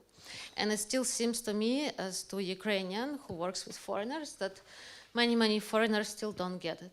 There are many great volunteers who come here and see it for real. They go to front lines, they interview the victims of Russian aggression. But still, the propaganda is very, very strong in the EU and in the US. And it says we are all guilty. We invaded ourselves, we are raping our children, we are torturing ourselves. And I don't want the West to believe it. I want the West to think critically. That's why probably we keep on filming and posting all these grim stories, because they must be seen and must be heard. Thank you very much. Yes, please. For me, one of the most dangerous weapons of tyranny is indifference and this feeling that I cannot do anything, everything is doomed. So when I communicate, not just like with audience, but also with regular people when I travel, I try to tell them that, look, you're a human being and you can believe, you can know that you can actually do something. Even your small actions can have like good consequences, and your inactions can also have consequences. The difference is your choice, whether you want to do it or not, but you have to be true to yourself, that you either chose to be indifferent or do something with it. Telling people that even engaging in social media and like promoting the algorithm of things that they like, instead of commenting on obvious propaganda that uses tools of rage baiting and just tries to attract attention to move forward. Just small stuff, small donations, attending Ukrainian cultural events, reading Ukrainian literature, everything that you are choosing to do just out of, oh, it's interesting, I can do something, is gonna help. So I'm expecting people, after they communicate with me or after they see my content or the other content that I like, that I shared, to feel that they're powerful and they're strong. So to be motivated. Thank you. Yeah, motivation is the key. Thank you. And so depending on your answers, I have a question. How you bear all that anger that comes after you see this or you hear this stupid question about how is your war going, or I can see you smiling and telling about death with a smile on your face, so everything is okay. How you bear with feeling to punch people into their faces? Tell me, please. Who wants to be the first? Kellen, please. You. Let's start with you. It's a different perspective as someone who isn't Ukrainian, because this is that would be an entirely different experience, even though it's absolutely infuriating seeing people say this kind of stuff, especially if it's intentionally. The only way that I combat it is by going after people like Phidias, who's an MEP that I confronted in European Parliament, who was spreading lots of propaganda, purposely putting out nonsense about Russia, which was kind of my way of like letting off steam in a way, to find the people perpetrating a lot of this stuff and to confront them. But I have no idea what it would be like to be a Ukrainian and go abroad and encounter that. I feel like it would be an entire other level of being furious. So I mean, it's still, you know, again, the only way that I kind of confront that is just by finding the people pushing it and going against them. Thank you for that very much. Okay, yes, applause, please. Deserve it. And we have 3 Ukrainians who can share their experience with anger management. Please Who can do. share their rage. And yeah. Your question reminded me of a story of my ex-boyfriend, American, and there was one big attack. There was an attack every night, every other night. It was 2023, and he was back home in the comfort of his country without war, and I was in that night attack in Kyiv as usually, and he was texting me, and he sees that there's a raid siren and something's going on, and he asked me like it's some fun, like some video game. He said, what is it now? Usual stuff like just drones flying above your head, or maybe something more serious, missile. And he was so dismissive in that question. And I'm like, you've been here and you say you love Ukraine. And this is what you ask me now? Is it something minor or major? Tell me. I'm like, you don't love Ukraine at all. And that's why he's an ex-boyfriend. This is how I got it. Yes, and the second. Well, what, John? You've been warned, boys. Yeah, you've been warned. There was another mistake of his when he said, well, I don't know whether I will live in Ukraine with you in a beautiful apartment because it might be destroyed one day. And, you know, it might not be no longer appropriate to live in. And that was my last drop of patience. I really wanted to Did tear. you punch him? I'm sorry. It was on a video call. Unfortunately, I could not punch him physically. I just realized that how bad I am at choosing men, but that's another story. And It's with the topic current, of our other panel. I'm sorry. So he was a great example of. He knows. I'm an axe lady, and if Russian soldiers will try to come here again to Kyiv, I'll just kill all of them with my axe. John knows, and there is a video out there on the internet. So after this example, I realized that in order to stay sane and more or less mentally healthy, I must surround myself with people who think alike. Yes, I must create, right now to survive, I must create my comfortable bubble of people who do get it. Doesn't really matter, Ukrainians or foreigners. I know there are many great people who are empathetic, who understand us Ukrainians, who don't take it as a fun, as a joke, as a video game. They live here through all these attacks together with us, and they check on me every morning and they ask, how are you, Lisa? We know that you don't care, but just please text me some short message that you and your babies, your dogs are okay. And I text them, yes, my babies, my castle, my house, everything is intact as of today. So this is first thing, I cut off all the toxic people and people who say they love Ukraine when they don't, of my life. And I'm with those who are going to be here, who are going to stand with Ukraine till the victory and even later. So this is my secret. Otherwise, when I meet someone new who says this nonsense to me, like the American one, I try to remain calm and I just say, you don't get it. And those would be the last words I say to those people. I would try not to communicate to them anymore. This is my recipe of survival. okay. Thank you. You just add another red flag, yeah, to your list of men. Dealing with anger, I don't know, I'm just a human and I'm trying to remain humane and allow myself all of the emotions, all of the responses, because I understand that it's natural. If I cry, I'm happy that I cry, I'm happy that I'm not numb. If I'm angry, I scream. It's still good. Responses to people who act stupid or say stupid stuff are different, depending on a human, depending on whether you want to reply to them, you want to convince them, or people around you that, look, it is war, we're dying, we don't want to die, we want to survive. Or you just don't want to and you are telling them you don't get it. This is type of response that I also use. If I want to like isolate myself and get all of my energy back, I dance in my room, I sing in my room. Singing Ukrainian anthem actually helps. Yeah, I paint a lot. When I paint, I don't think. Sometimes I have not major issues with anger. I have issues with overthinking. When I paint, I can spend like 12 hours in front of my canvas and I will feel absolutely incredible. Learning history, doing great stuff, and donating. donating always help. Spending money on initiatives like this beautiful initiative. Thank you, John. Thank you. And everyone who came here. Vladimir Putin, do fuck off.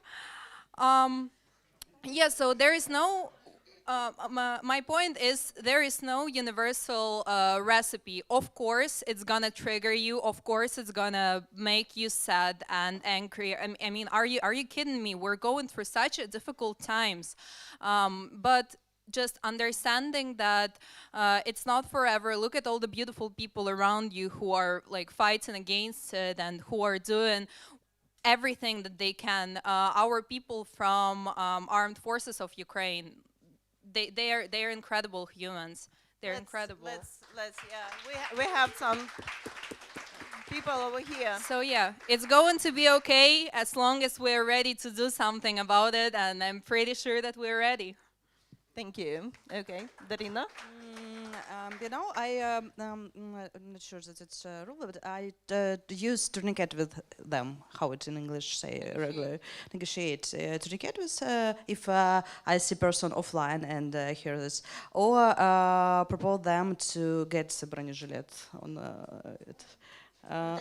Protective gear and try to see it or to run or something else. When person is online and not in Ukraine, I invite he or her to Kramatorsk, to Liman, or to Kherson region. Not a lot of people go with me after this invitation, and when I can do nothing, I say do fuck off. And this Yay! end Let's of say it once conversation. again, Vladimir Putin. Do fuck off. Yeah, we will say it a lot of times today, just be prepared. Okay, thank you very much. And as we're running out of time, I want every member of panel say, what do you wear when you go to sleep at night? No, I'm just kidding. But I like how you started to think about it, so... No, I want to hear the answer. And why, yeah? So your motivation there will be interesting. So why are you sleeping naked? Kaylin, please. Let's start.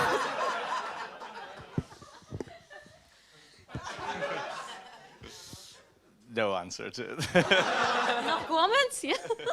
No comments. Okay. Anyone? I'm Ukrainian. I have a comment. Okay, I do please. sleep naked because we are free people, a free country. Yay! And this is Long live democracy. yeah, and this is how I feel free, completely free. And yeah, I don't care how they will find me. Maybe they never will find me. It's okay, I'm joking. We will survive. I'm damn sure we will. Yes, anyone? Yeah? It depends. It depends on the mood. It depends on the level of anxiety I feel before I go to sleep. Yeah, I have a really nice pajamas with sheep on them, like them. Before I go to sleep, I prefer looking at reports from Azov of how many Russians they killed. It made me sleep better. Thank you very much. Yeah, and Darina? I love beautiful underwear, so I use it when I go to sleep. I like how it goes. Yes. That's all. Okay, and guys, your main message about suffering in Ukraine to people who are watching us right now, like in 2 sentences, what would you say right now? What they need to know?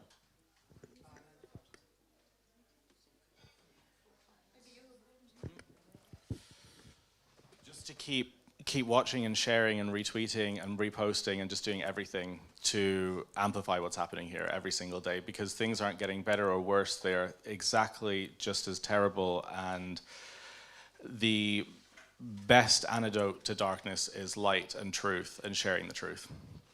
Thank you so much.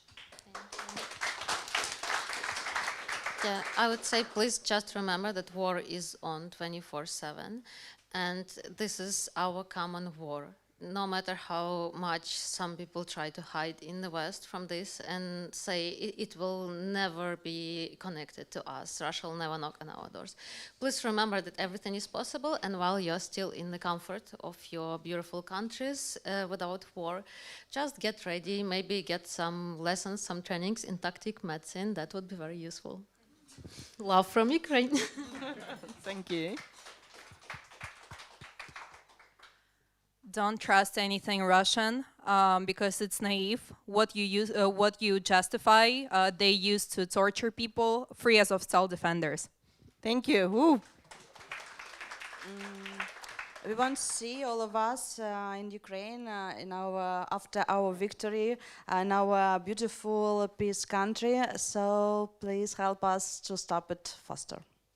Stop war faster. Thank you. Okay, thank you, our beautiful panel speakers. I think that is it. So for now, we have 10 minutes break, and then we are waiting for you here. Wait. No? So we're going to show Kaylin's film. Kaylin has done a film about the farmer who was killed by the Russians, by a Russian drone, I think, the other day. And it's a 15-minute film. And then members of his family are here, and they haven't seen this film. So, so we watch the film upstairs at 4, and then we because that's where the projector is, and then we all come down after the film, and Kaylin and the family will talk about the farmer of her son. So see you at 4. Woo woo.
Не запам'ятаю на все життя. Бо я не хотіла це вірити, слова папа не хотіла навіть приміряти. За словами людей, які знаходилися біля нього, це сталося десь о 8:50 приблизно ранку.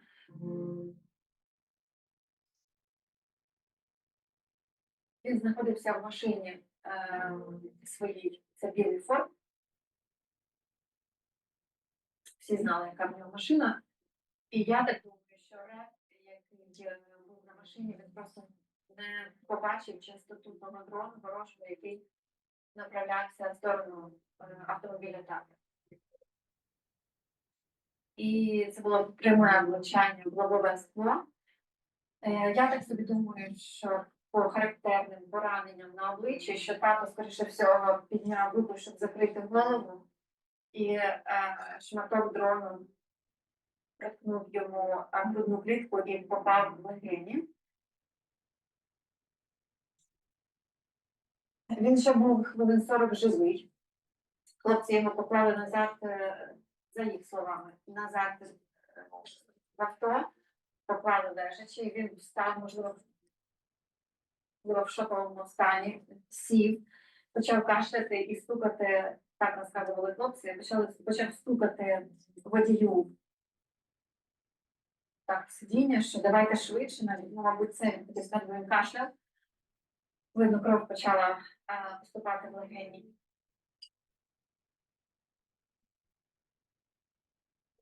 Його довезли до медпункту. Патологоанатом сказав, що тромб.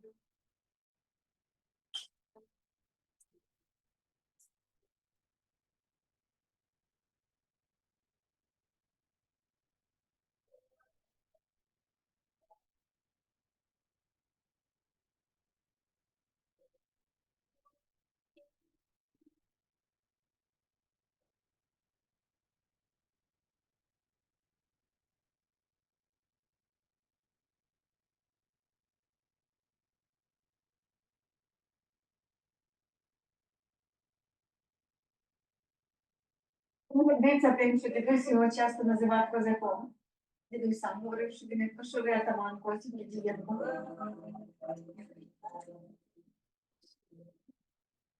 Все буде веселий, голосний, з музикою, з піснями, з свистом.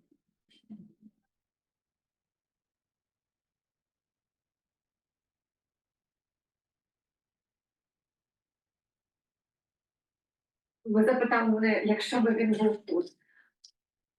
Нема ніяких, якщо він тут завжди зі мною. Я його бачу у всьому. У цих конях, які зараз тут знаходяться.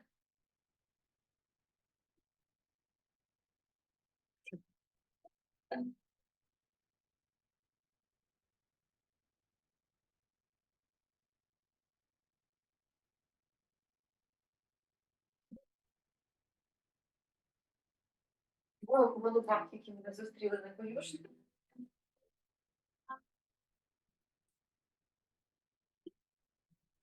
Той прапор, який ми поклали тобі з собою. Передав голову і попросив для нашої реклами.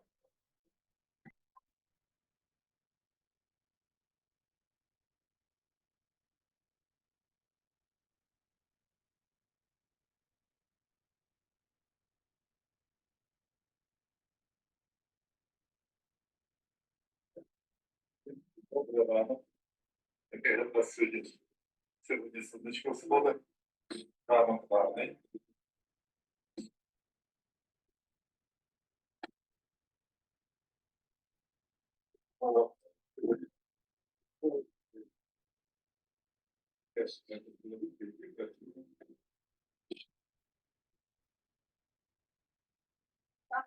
Так, що буде продовжувати твою справу, бо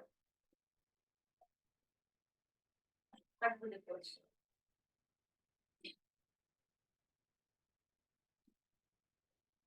Як ти сказав?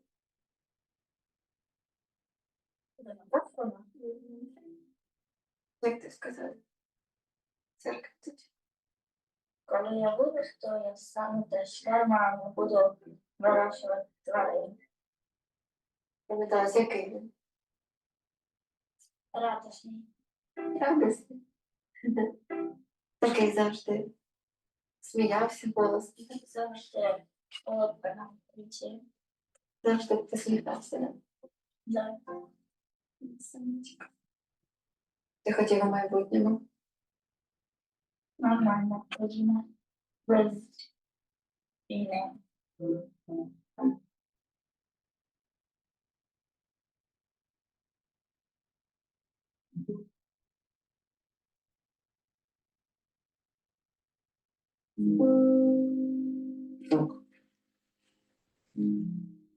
І з найкращих наших клієнтів, я маю на увазі тих, хто знаходиться в Херсонській області. Людина взагалі у нас дуже поважна, вважаю, нема такого фермера, який би його не знав. Звісно, шок. За що? За що найкращих людей забирають вищі сили? Чим Олександр керувався? Ну, власне, тим, чим керуємося ми всі. Ми хочемо працювати, жити на своїй рідній землі, розбудовувати країну.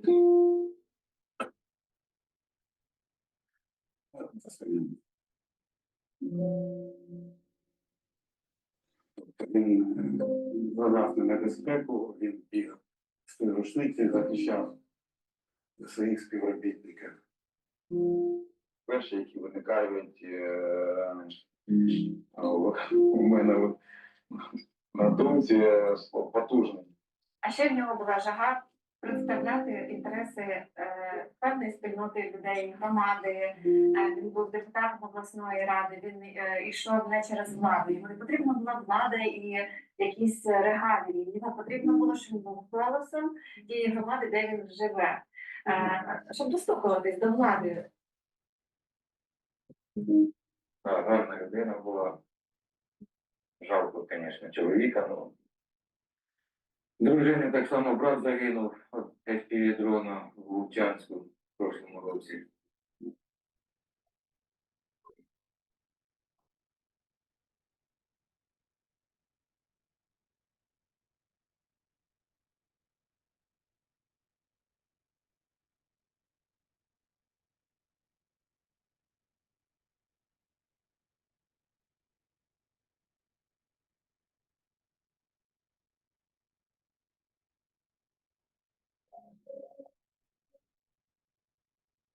І це було вчинене однозначно навмисно. На нього відкрили полювання, це однозначно, і він це знав, і він про це стверджував в своїх і дописах, і щоденних сторіс. Ну, а сьогодні нові реалії. Сьогодні Про цих нелюдів, які просто знищують все. можна зробити висновок, що його знали, да, і в деяких випадках ну, реально вони могли на нього охотитися для того, щоб уразити. Так. Все просто запугування, треба нас здавати. Тобто я вважаю, це чисто психологічний тиск. От взявши всю історію, скільки вони вже мордують Україну, да?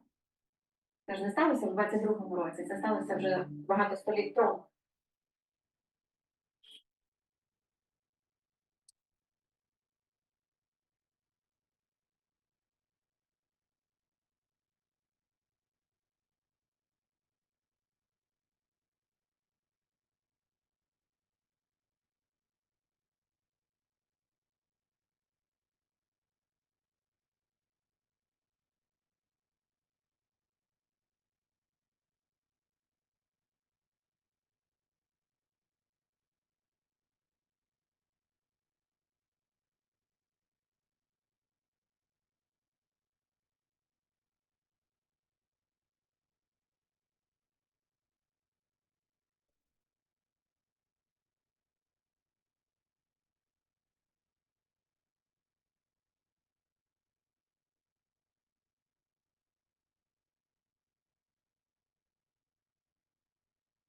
І дуже в нас хороші люди, да. Людьми. Дрони літаються, а ми працюємо. Подивіться на цих молодих дівчат. Це люди, які в ці моменти в житті не всяючі бачать. Приїжджайте на Україну, на наші помідори, на наші кавуни, на наші дині, на нашу редиску. Мене рухає ще мій возраст. Да. Мені вже багато років. І я хочу шевелитися, щоб мені жити. І до перемоги дати всіх перемоги і всіх дітей. Оце мене все оце підбадьорює. Перемогу, ту Україну, яка в нас була. Дівчатами перемогу, тільки перемогу, щоб вона тільки настала.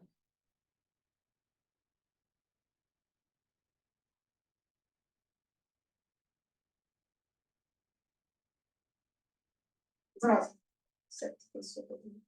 Тут ще було все розбито. Ось такий наш двір. Ну, зараз хорошо. То любить солодко, то любить. Ну, в цьому році вони у нас маленькі. Трошки однобокувати їм не хватило. І люди все одно приїжджають і купляють. Вони тут сьогодні. Якби ж було нашу все цілої раділо. Люди поверталися до своїх домів, щоб наші домівки були відбудовані. Щоб поля родили, щоб дощик ішов, щоб були врожаї, щоб дітки сміялися і рождалися. І щоб люди любили один одного. Не було вражди. Хай нам мрія.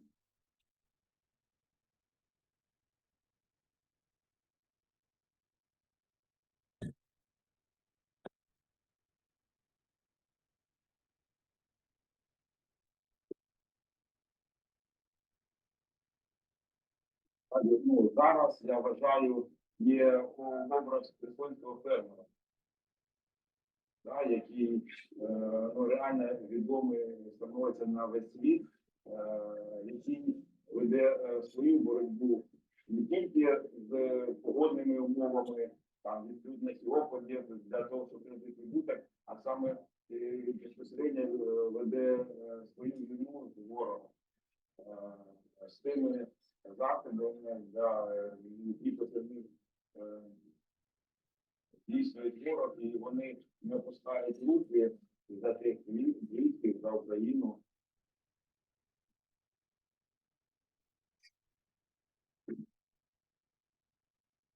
Тобто ми не опускаємо.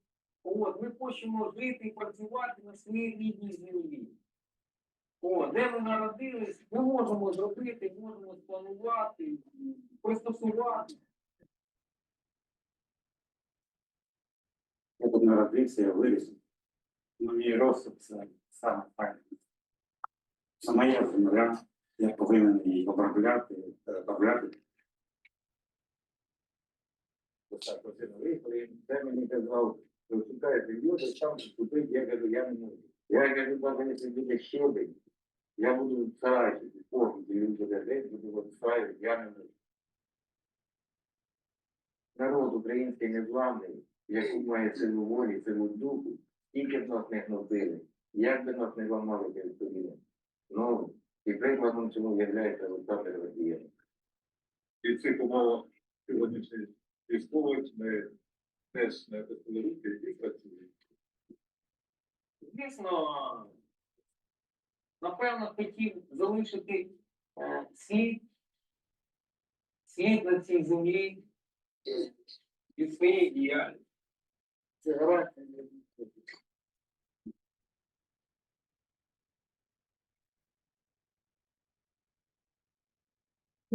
Я буду кричати на все село. Перемога.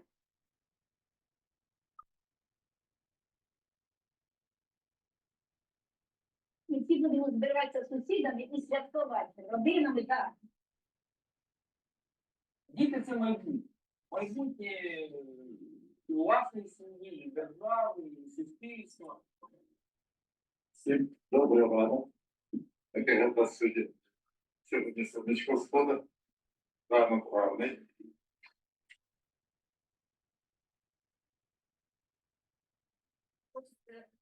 Просто сказати, що забравши з нашого роду Гордієнків, з нашої козацької січі Гордієнків, забравши одного козака,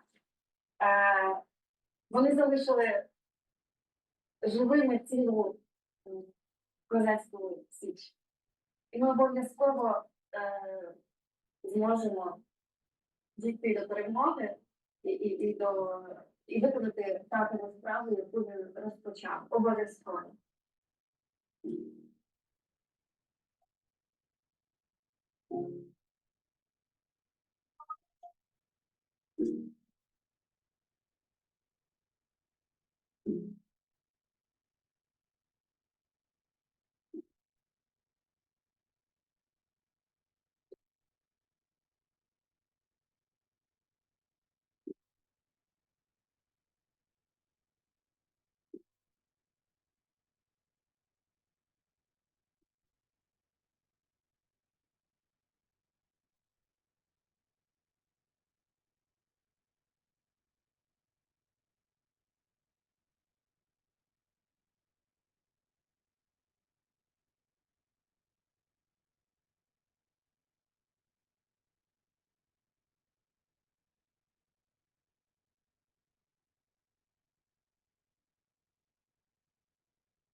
That was beautiful. That was beautiful.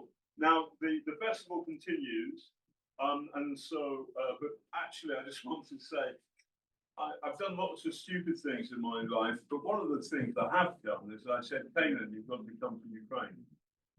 So we're going to go downstairs, and we'd like to. I'd like to talk a little bit to Kanan and some of the relatives if they're happy to talk on the panel. So okay.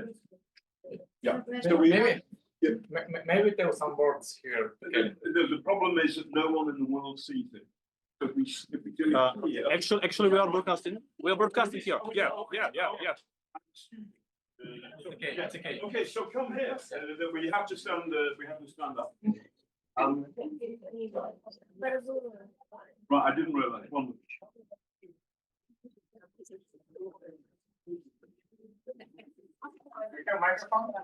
No, I think we have to project. Is that right? We don't have a microphone. 2 minutes. Okay, yeah. Can it be 1 minute? Good. So can you come up here? And everybody. Okay, now wait, if we need a microphone, hold on a second. You get the microphone. I'm sorry about the incompetence, it's all my fault. We're Can we waiting do for the one more round microphone. of applause for the beautiful film and the panel?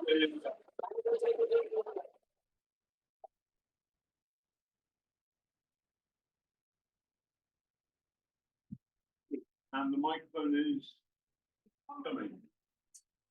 So, No, we didn't have a microphone. okay, fine, okay, yeah. So, thank you so much. Thank you. Can you come and join us? So good evening, everyone. I want to tell you to everyone, thank you for coming here, for being with us in such difficult and hard time for our family, for our country, and for all people here. Okay, I want to tell you really thanks a lot for your efforts to show everyone in the world, to show everyone in Europe what's going on here. What does it mean, this word, fucking war? That you are showing to everyone that if you will not stop it here, tomorrow it will come to your house. I'm really so appreciated. I want to present you this bread. You know, we made it from our harvest of my father, from our fields.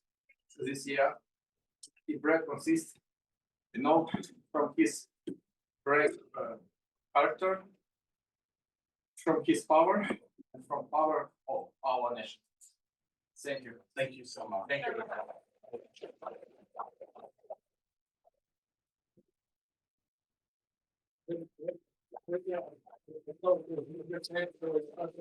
Thank you for this film. Really beautiful. Thank you so much, and thank you for allowing me to tell the story as well, for everything, for people to see what's happening here. Thank you. Thank you. Друзі, ще, будь ласка, хвилинку вашої уваги. Я не зможу так вільно говорити англійською, як мій брат, тому скажу українською. Є люди в залі, які розуміють українську мову? Я перекладу. Дякую вам. Чи є в залі люди, які мають соціальні мережі, певну аудиторію в соціальних мережах, чати робочі, сусідські чи ще якісь? Є такі люди в залі? Is there anyone along this audience who has a social media, who has a huge audience, and who can make any impact to the social media? Дорогі друзі, ми, як діти Олександра Дмитровича Гордієнка, ініціювали в ніч перед його похованням підписання, не так, ми створили петицію до президента України Володимира Зеленського про надання найвищої державної нагороди аграрію з Херсонщини Гордієнку Олександру Дмитровичу. Не як за батька ми подавали петицію, тому що кожного дня гине дуже багато батьків, синів, і це було б нечесно подавати просто як за батька, а ми подали це як за феномен Гордієнко. Нехай це прізвище страшить наступні, не дай Бог, спроби російські посягати на український народ. Нехай слово Гордієнко викликає в них, треба бути обережними з цими українцями. Вони незламні, вони йдуть до кінця. Це феномен. І коли всі повернуться в свої домівки, на Херсонщині, на Харківщині, всюди, де зараз люди не можуть повернутися, нехай буде транслюватися фільм, який створив Келін, нехай оця вся історія, оці всі ютуб-відео, мільйонні, скільки там тата нашого, де він не боявся знімати, у Фейсбук викладати кожного дня про те, що бачите мене, бачите, я тут, ось рушниця, ось, да, можливо, це не було трошки безпечно, як це, небезпечно для нього, не трошки, це було смертельно небезпечно для нього. І це було відкрите полювання, але це була відкрита позиція, що я тут. І, до речі, це ще була позиція до влади нашої, тому що після загибелі тата 19 вересня він боровся, він показував, чому херсонські фермери на рівні з іншими фермерами України, де не зазнали вони ні окупації, ні втрат розбитої техніки, чому ми на рівні з ними платимо податки в державу. Він кричав про це на всіх зустрічах. 1,5 року їздили з ним. 1,5 року в п'ятницю все сталося, а у вівторок він ще був на зустрічі з новообраною прем'єр-міністркою разом там з Кімом, з іншими представниками, з Юлією Свериденко. І там говорив, розпинався, мікрофон взяв руки, що почуйте, не давіть нас, ми чого маємо на рівні з іншими, навпаки допоможіть. Якби не фонди благодійні, це підтримки... Поверда Баффета, солодкат метра. Так, Need some translation. We need a little bit of translation. So just at the evening before the funeral of their father, they launched a petition for Ukrainian government in order to collect signs or voices of people to make him a hero of Ukraine. And it's not because he is their father, it's because his phenomena that shows for all of the world, for Ukrainians and for all people that could hear his story, how invincible Ukrainians can be and how resistance that is happening right now at the farmers community as well can show how fearless and Ukrainians could be. So his name, Гордієнко, it should be a name that not stands only for a person, but stands for all the community of the farmers who he was fighting for. With every his video, he knew exactly how dangerous it could be, but he still was on his place with his rifle, ready to protect, to support, to go on with life in Ukraine. Ми дуже просимо вас. От я тут є брат, є другий брат, нас троє діток у тата. Тому ми просимо вас, підійдіть, давайте познайомимося. Я дам вам посилання на петицію. Прошу вас і самостійно підписати, якщо у вас є доступ до дії або через банк. І поширити, допомогти нам. Ми зібрали понад 20 тисяч голосів вже, а потрібно 25 тисяч. Ми вже на фінішній прямій, і нам треба терміново до 6 жовтня зібрати решту голосів. Чому до 6? Ви там будете бачити, що там залишилося ще 57 днів. Так, нам треба це зробити в найближчі дні. Послухайте і, будь ласка, посприяйте нам, якщо тут є медіа, посприяйте, залишилось чуть-чуть. So they kindly ask you to help them to spread the information about this petition among your Ukrainian audience, or if you are Ukrainian media, to share the link. You can easily come to the guys, to all of the 3 siblings, and ask them for a link and for information that is necessary. So it's only 2 days left till this petition will be sent to the government, and it's very, very urgent. Okay, so let's hit that. Everybody here who's on Twitter or Facebook, let's hit it. Okay. So, Слава Україні! Thank you very much.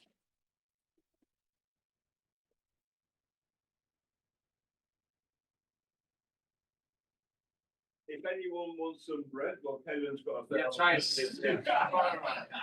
It's all out from our field. Yeah. Okay, so 5 minutes and then we're downstairs. Okay? And thank you once again. Thank you. Thank you.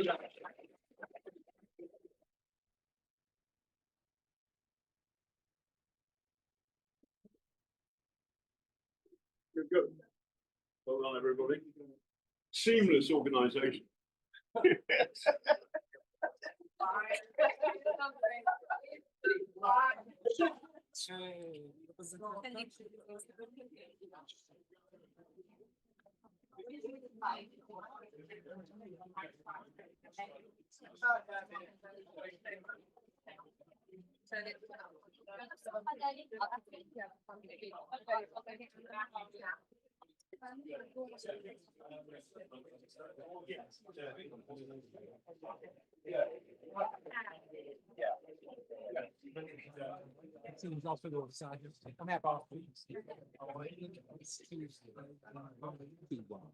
There we go.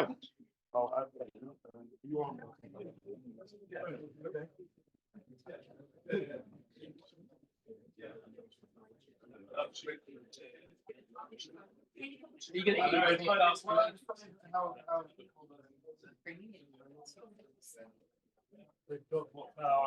Well, in Romania, good old days. Yes, yeah, that's where all began for me.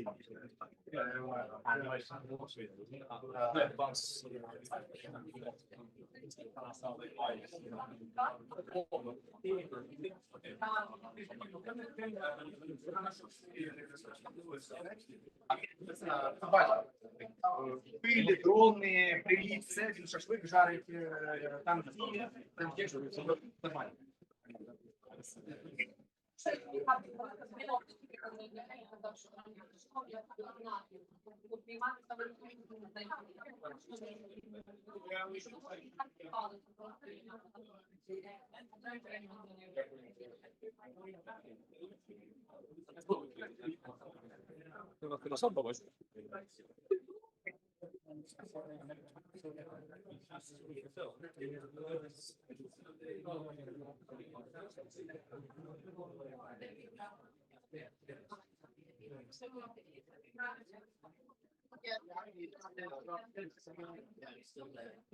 And there's a bit of a delay, but the original version is so they go. Of course, yeah. Very good.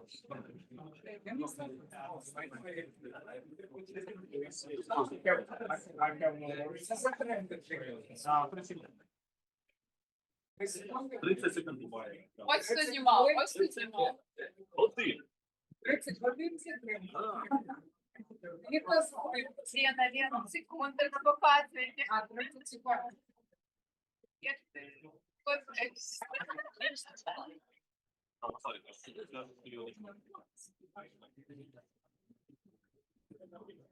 На заставку.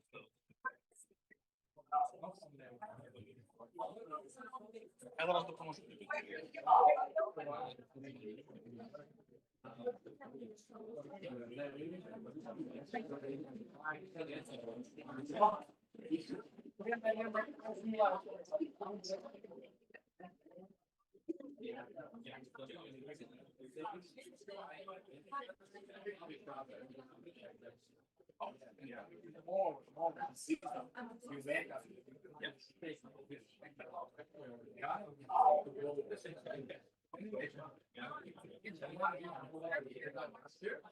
Yeah, it makes us. Next day, you feel something like that. Next day or so.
I'm terribly sorry for the chaotic organisation.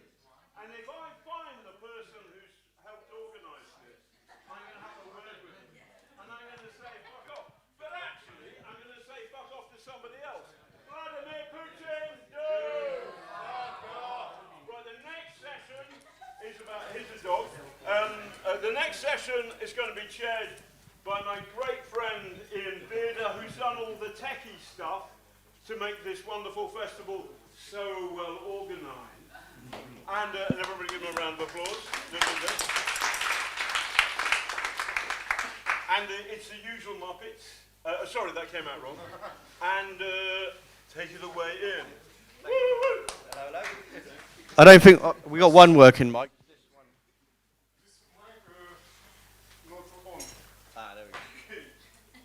The techie guy, right? Can't turn the microphone. Thank you. Hello. Okay. You want to start with that one? Okay. Yeah. So I'm feeling quite lucky now because it's quite difficult to follow that discussion we had about her son. But I get to chair the first panel that's kind of looking at the future of Ukraine. So we know what we're fighting for. We know who we're fighting against. And once Vladimir Putin has fucked off, then we can rebuild Ukraine, okay? So we're going to look a little bit about that. I'm also very lucky because I've lived in this beautiful country for 15, 16 years. And I feel like I've lived in 3 Ukraines. So the first Ukraine, I arrived just when Yanukovych was elected. And for those of you who are fairly new to Ukraine, it's hard to overstate what a fucker that guy was, right? This was a different country under Yanukovych. The corruption was terrible, bureaucracy was bad, parliament was controlled by these sort of oligarch gangs that owned all the members of parliament. And even then, you know, like small things, we learned not to speak English anywhere near the police because it was just would cause trouble. I mean, I've been kidnapped by the Ukrainian police on Krещатик, okay, and held in an unmarked police cell until they took all my money. So Ukraine under Yanukovych was bad. But it was still beautiful in a kind of understated way, right? A little bit quieter, but still nice. Then we had, but I would say most people put up with Yanukovych's bullshit because he always said he was taking Ukraine to Europe, right? But he lied. And Ukrainians dealt with him, he went. The second Ukraine was from 2014 until the start of the full-scale invasion. During this period, Ukraine completely came alive. You know, they brought in a new tax law which cleared up a lot of the grey economy. And I think Ukrainians then set about building Europe in Ukraine, right? They swept away a lot of the monopolies. Like we used to have this old coffee shop called Coffee Time. Maybe some of you remember it. Gone. And then suddenly there's like a wealth of really good bars, really good restaurants. It's a well-known secret that Ukraine has the best bars, the best coffee shops anywhere in Europe, okay? So this period was like a period of growth. And then sadly we've had this third Ukraine, which is Ukraine at war. But still, Ukraine is proving everybody wrong, right? We've pulled off an incredible kind of victory. We've put the Russian forces, or we've held the Russian forces back. And still, it's a Ukraine where all Ukrainians return when they're hungry, when they need to see a dentist, when they want to see a doctor, beautician, they all come home, right? So in this discussion, we're going to discuss what does the fourth Ukraine look like, or at least fourth Ukraine for me. What do we want to see? What do we need to do? And how do we make Ukraine even better than it already is? So I will start maybe with James, and maybe you can just give us your favorite thing about Ukraine and one thing you would love to see when the war finishes. Okay, well, I mean, the favorite thing about Ukraine is the people. I have so many Ukrainian friends and friends for life that I've met here, that I spend my time with here. I generally spend more time with Ukrainians than I do with foreigners. And yeah, wonderful people, incredible resilience, fighting spirit. How does Ukraine look in the future? So the structure of the Ukrainian state is up to Ukrainians. I'm not going to talk about that. What I can say is that the Ukrainian military needs to be your security guarantee. You cannot rely on other people. You cannot rely on third-party states.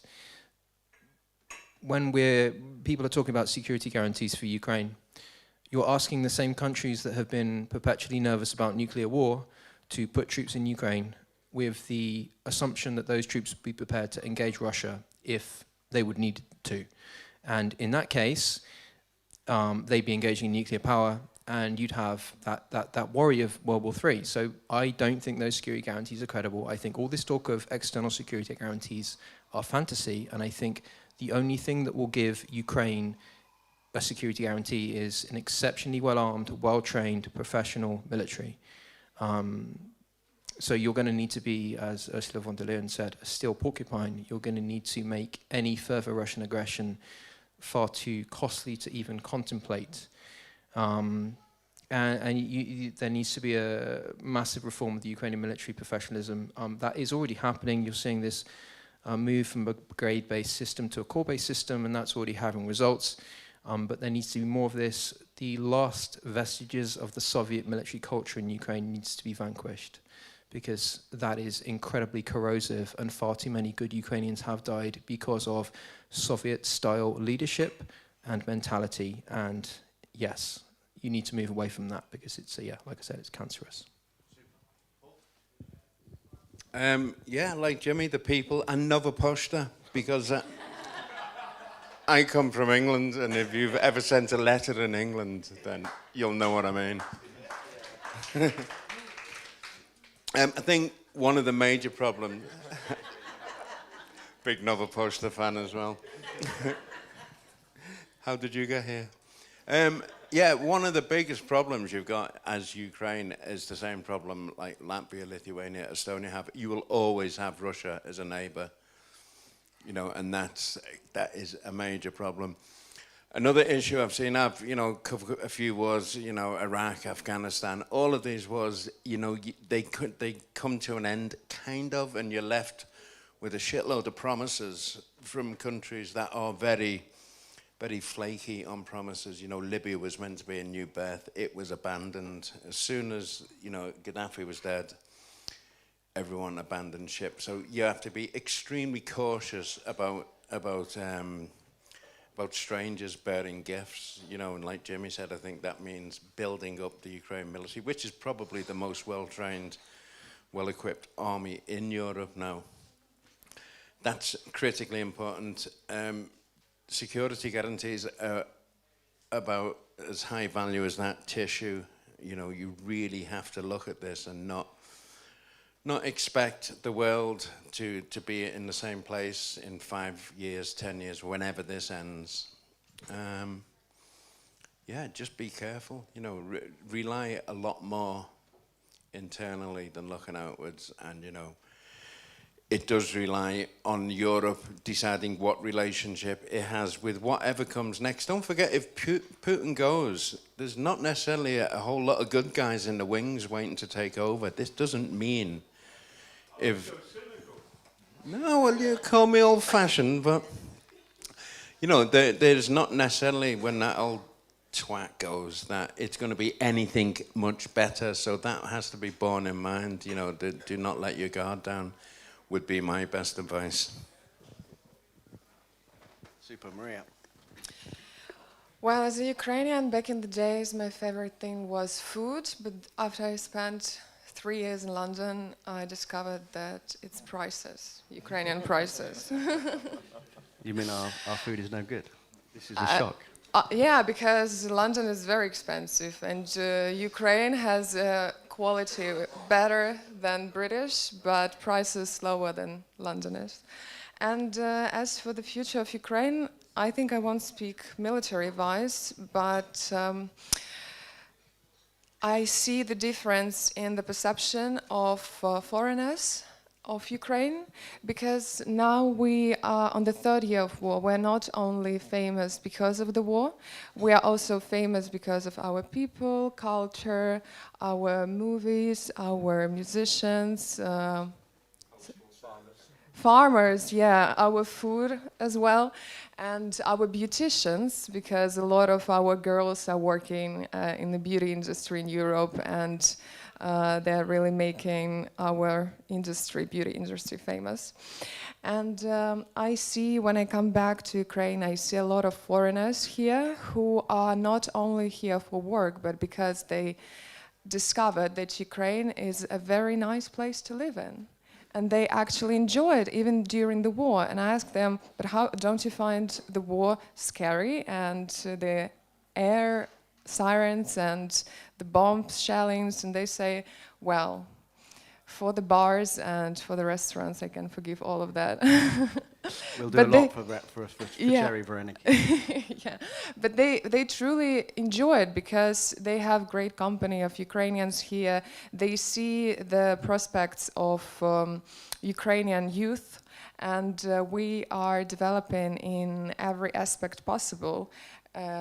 We have a great education, we have great technology guys, we have great software guys, we have great scientists, and etc., etc. And because we are on the brink of reality right now, we are developing even faster than the nations who are very used to the peace, like Europe. And right now, no one sees Europe as a powerful countries or powerful states. They're just at the risk of actually opening their eyes and see the reality, how it is. So we are awakened right now, and I feel that this is our privilege right now, and I'll just wait for the rest of the world to wake up. Super. Arthur? Yeah, I'm the person on this panel who, doesn't live here. I know the least about this country, so it's embarrassing to be asked what's my favorite thing. My favorite thing about Ukraine is this dog. But other than Peanut, no, I think what it is actually is seeing a country that that represents a refusal to be pushed down, and a kind of a culture of heroism, which, to be very honest with you, in Western Europe, we've fallen into a kind of culture where we either expect somebody else to look after us, for decades that was America, or we have a culture where we say, well, it's too difficult, how can we deal with Russia? They've got drones, they've got this, they've got that. And we seem to forget that, Russia's economy is about as big as Spain's economy. Russia is a collapsing country. Its demographics are collapsing. Its economy is on its last legs. And yes, of course, it has been able, because of the extreme nature of its government, to carry out these wars. But Ukraine reminds us that we should not be fearful that a country can stand on its own 2 feet and confront the world's most aggressive and threatening power and push them back. And so Ukraine, if you're not Ukrainian or not somebody who lives in Ukraine, the best thing about Ukraine is how inspiring it is. It inspires me whenever I come here, and whenever I go back. The only thing I can say to everybody I know in England is you have to understand how inspiring this country is.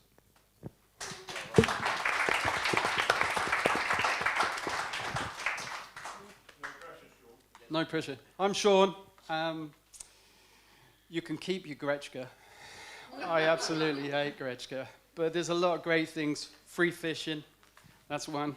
There isn't a parking meter every corner or a speed camera every intersection in Ukraine, which is amazing, because I do a lot of speeding, unfortunately. It is amazing. I've been here since 2018. I'm married to Ukrainian. My family Ukrainian. I was on the front lines in the opening days of the invasion. Actually, I was captured in Mariupol, for those that don't know. For me, what inspired me to stay here and love it was really, the community spirit was just amazing. I spent a lot of my time in the east rather than the west, in some of the problem areas, Bakhmut, Sloviansk, lived in Mariupol. I learned Russian first, not Ukrainian. So I'm able to talk about those narratives that we so often fight, that Putin say, and Lavrov just these last 2 weeks saying he's saving the Russian speakers. Well, I am a Russian speaker from East Ukraine, just born in London. It is as simple as that, and it's the voice that I'm able to project now on the good things about Ukraine and those false narratives. And it is the community spirit that we lost. My house has gone in Mariupol. And it is those good things that's brought us all together. Ukraine is winning. This is a war that was meant to be for 3 days. I was one of the voices at the start saying, we'll give them a bloody nose, I said on Sky a few weeks before the information. We didn't just give them a bloody nose, we got them on the ropes. We've given them a few back, and now they're struggling. Their economy's struggling. They're using donkeys on the front lines. It's not perfect. We've still got a lot to learn and change and develop, as you said.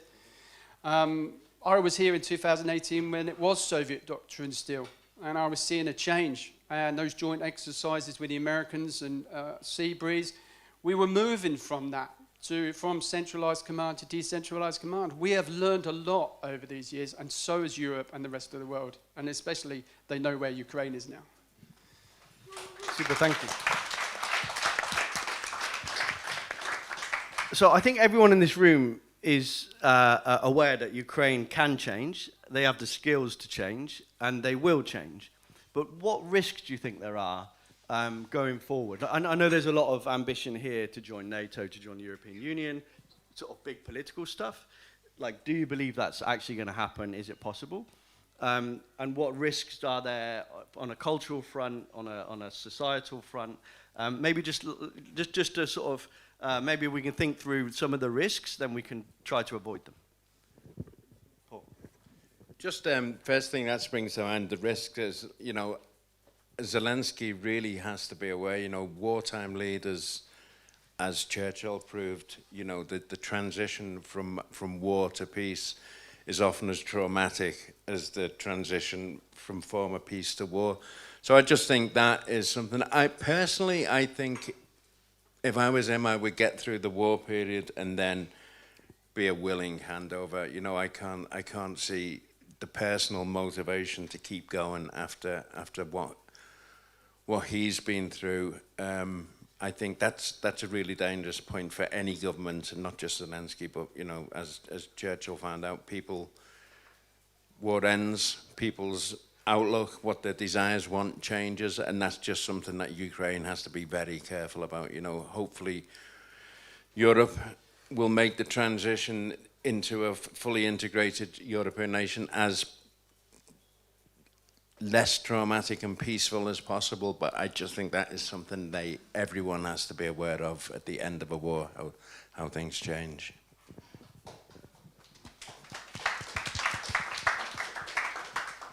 Yeah, so I totally agree with that. I'd also say on the EU, definitely yes, probably in the next decade. NATO, almost certainly not in the short, medium, or even entering the long term. And this is simply, unfortunately, because the spectre of Russian nuclear weapons still haunts a lot of countries in Europe. I think you have the obvious problems, Slovakia, Hungary, but then you have the Germans, and it's actually quite convenient for them to hide behind those two Russian, you know, I wouldn't want to call them puppets, but they're close to that, because the Germans don't really want Ukraine in NATO either. So I think, again, coming back to my previous point, the security guarantees that Ukraine has, you can't rely on external parties. You have to look at the Ukrainian military, go for bilateral arrangements with other countries. So there's already a bilateral arrangement with the UK, more arrangements with countries potentially like Turkey. You both have a mutual interest to stop the Russians dominating the Black Sea. Yeah. Super, thank you. Maria, so we have a situation now where Ukrainian society is largely unified. I would say it's relatively optimistic. How can they avoid making any mistakes after the war? Well, I think that we are still kind of discovering our own identity as Ukrainians, and I think the biggest risk within Ukrainians is to actually stop associating ourselves with Russia, with the Russian past, with Soviet past, because I see a lot of people who are still kind of, because we were occupied for so long that there are a lot of blurred lines that are kind of misleading in a way of how we perceive ourselves. So we should detach from Russian history, from Soviet history, and be more focused on who we are now and what are we bringing into the future with this war experience, with then victory experience, then with the peace experience. And I noticed that we are not still, but we start to kind of tolerate Russian aggression. We're not that strict about it as we used to be at the beginning of war, and it really scares me because sometimes I even catch myself on this as well. And we have to always remind ourselves and educate ourselves on how we want to represent ourselves into the world and as Ukrainians within Ukraine as well.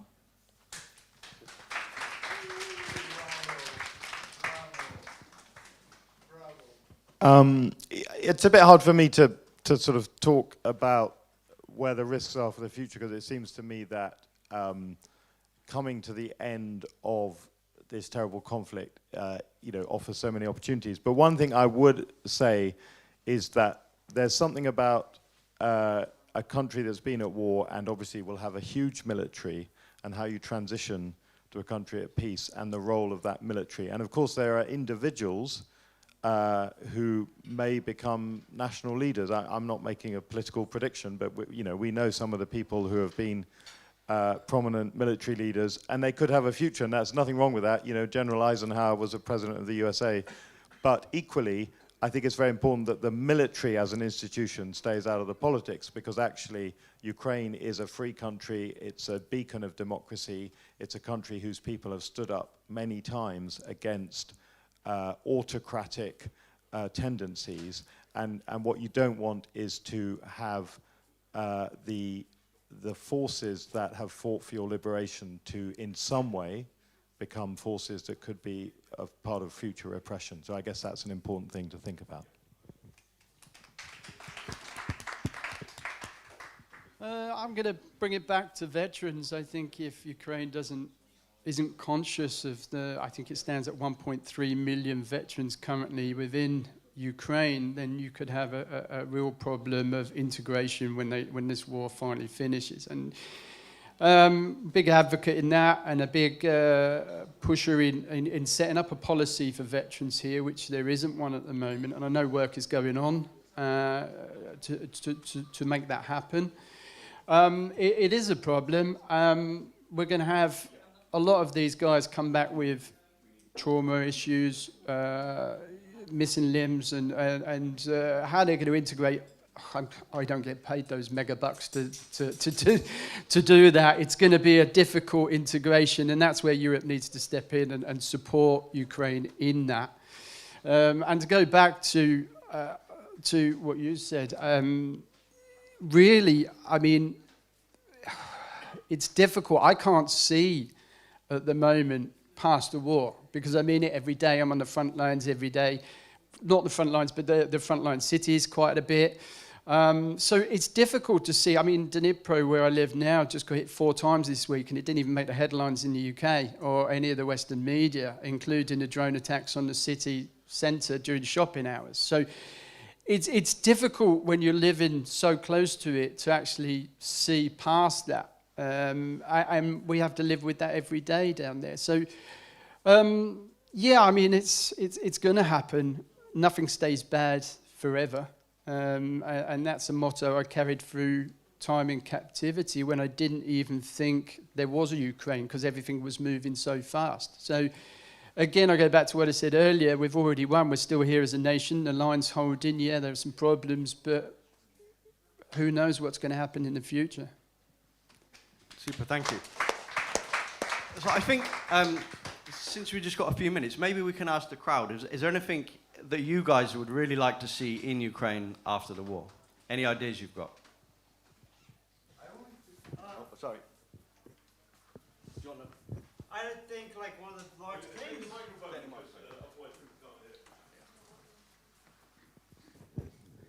one of the large problems in Ukraine today and probably in the future is actually, as much as people want to say there is none, there is a large amount of corruption still in Ukraine military, in Ukraine government, all this money and stuff like. People on the front lines are paying for their own shit, and the fucking bunch of stuff going to Ukraine, but it is getting sold to like these fucking politicians and shit too. What can Ukraine in the future do about the corruption in Ukraine? Okay, so deal with the corruption, right?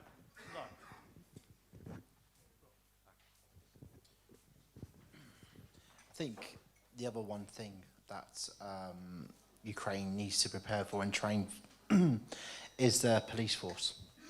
As you mentioned back in 2018. Trust me, it's a lot better now than it was. Yeah, I know, but there's still room to improvement. For example, there's an incident I'm aware of. A friend was involved in a car crash, and it's going through legal system, court system, and doing everything right, trying to stand up that it wasn't his fault, but yet it's like basic policing which is not being taught. And the prime example in this case is the police have not provided CCTV footage and their body-worn cameras, which in the West, from my experience in the UK, there shouldn't be any issue with that. It should be provided, done, end of story. So what I'm trying to say is that after the war, that there needs to be some support from the West of Do you think policing this is training. corruption or just incompetence? I think it's incompetence and lack of training. And there needs to be some basic principles that need to be put in place. For example, in the UK, we have an organisation called College of Policing, where you can look up all the different policies and advocates that the policing have to follow. And at the moment, from what I am seeing, it's not being taught this in MPU. So this is something that needs to be brought in after the war when it's won. Thank you. One more at the back there. Do you want? No. Any other suggestions? Yeah, sure, of course. One more important thing that we all have to agree on and mention is Ukrainian education, and the fact that we have to invest a lot of money and effort into our science and into our history. Because one thing that Russia did to a big part of Ukrainian population is they convinced us of first, our last value, and second, that our heroes are actually bad guys. I mean, look at Bandera, look at Mazepa, look at what they're doing now with Azov. So, thank you.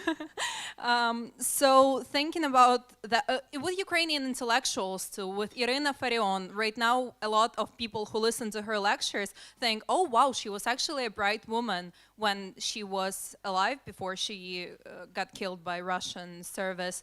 Everyone told that, oh, she's too radical. So what we have to do, we have to love ourselves, we have to be interested in our own identity and culture, investigate it, promote it, I don't know, like collaborate with some other foreign institutions, different universities and centers of Ukrainian studies, and we need those centers all around Europe and all around other countries. Super, fully agree.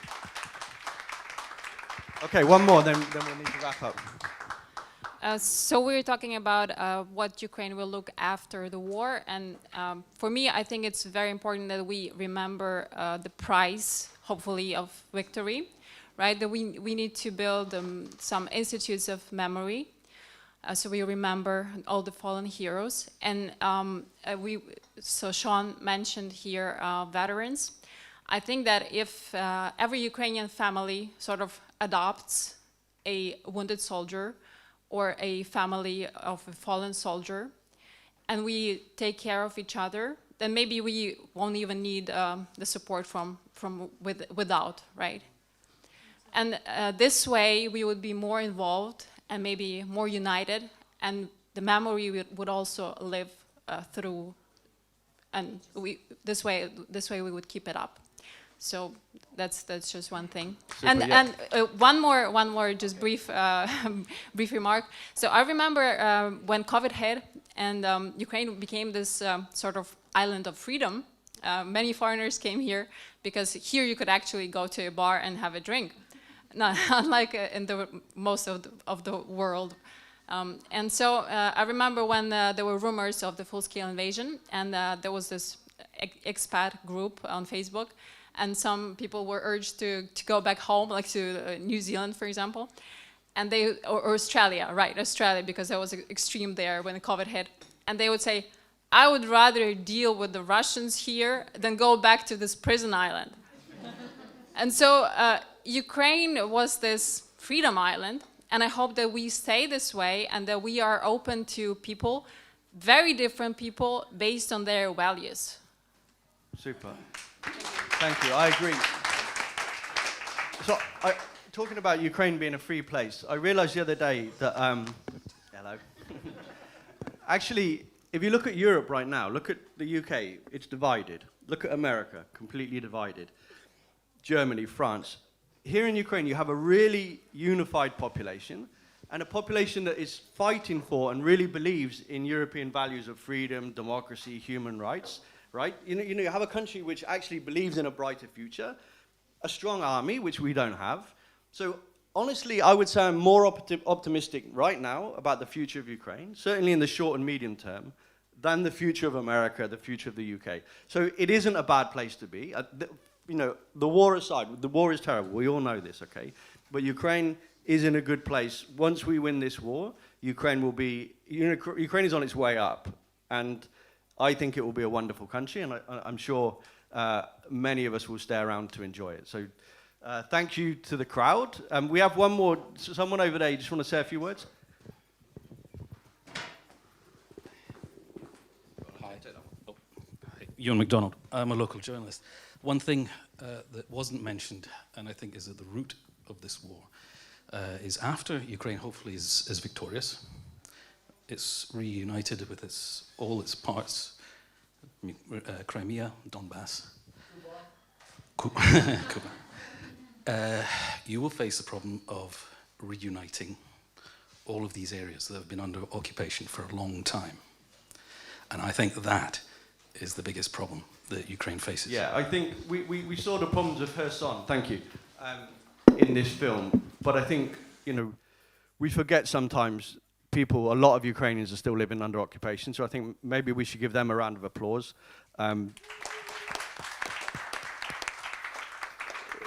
We don't know how bad they're suffering, but we can imagine how bad it is. So we need them on side as well, and they will need to be reintegrated. I agree, well done. Okay, anyone want to say a last few words before we finish?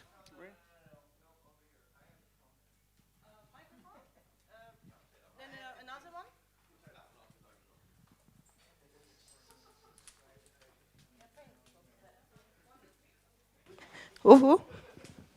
Here you are. Please. I have to be very careful at what I say. I'm an American veteran, and I think that Ukraine has to be very careful with the assimilation of the veterans that are coming in with mental health issues. I think that the police should be trained to deal with their interactions with the public after the fact. I think that every veteran of this war should be honored. I think that their prosperity, by that I mean their families and their children, should also be honored and taken care of. That's all I have to say. Super, thank you. Okay, so just to summarize, look after your military, reintegrate the occupied communities, look after your veterans. Train the police. Train the police, yeah, well done. Build memorials. It should have been done a long time ago. 100%. I would say probably export Pusata Hata. It's wonderful. Like, I want to see every European capital with a Pusata Hata. And yeah, let's look forward to living in that new Ukraine once it comes. Thank you very much. Героям слава! Quick 5-minute break, and then I'm going to do a question and answer session about Russia. Woo, woo, woo, woo. Okay, all right, just to get you going. Oh, and by the way, If you're watching from abroad, please send a tenner to Ukraine. Every penny you donate will go to a basket of Ukraine charities. And we have a simple message of Vladimir Putin. It goes like this: Vladimir Putin, do fuck off.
Ladies and gentlemen, Corsign Price, sit down. So, every now and then it's important to send a simple message because the Russians are simple people. And wait for it. And the simple message, you've already blown the... Anyway, never mind, I think people know. But the simple message of Vladimir Putin goes like this. Vladimir Putin! Fuck off! Do fuck off. Okay, yeah, it's in English, and it was our language first. I'd just like to say that to Americans. But I very much admire, and by the way, it's important to remember there are a lot of good Americans out there, even though there isn't one. I'm not sure. The last two people in the White House haven't been that great. However, Vladimir Putin, do fuck off.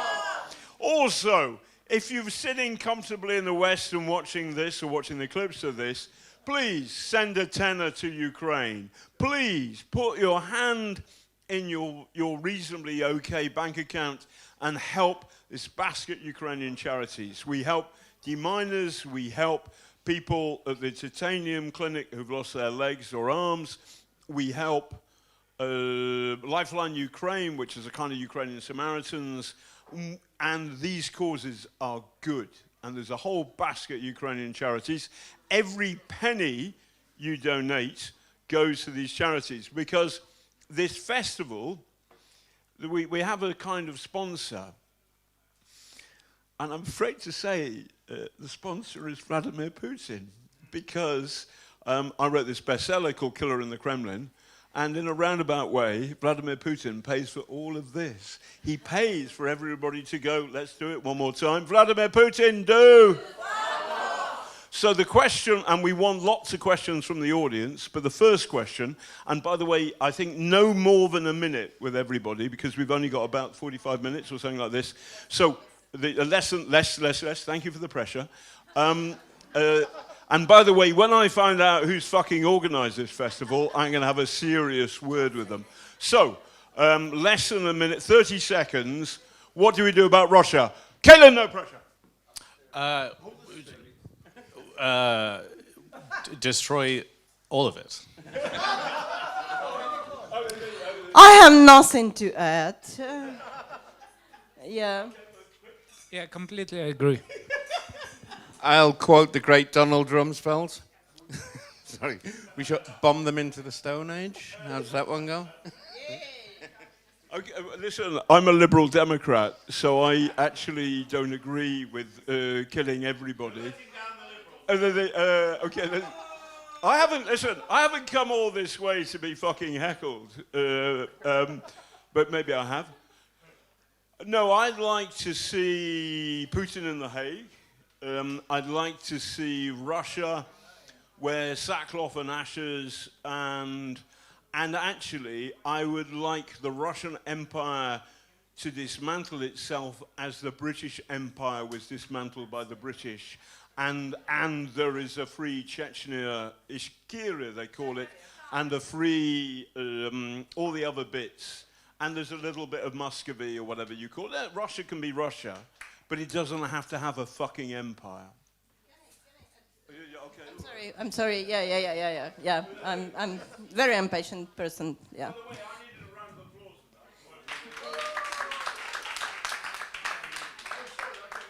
I need to explain myself. So I want Russia to be destroyed, but in the way it exists now. And I want to be, Russian citizens would be so happy and so enjoying their life that they finally do fuck off from Ukraine. Because for now, it's now our national idea. Please just leave us alone and be as happy as you can possibly be happy. So I wish a lot of happiness, a lot of joy, and a lot of, I don't know, like money or whatever they want to Russians. Please, let us just have our lives and please do fuck off.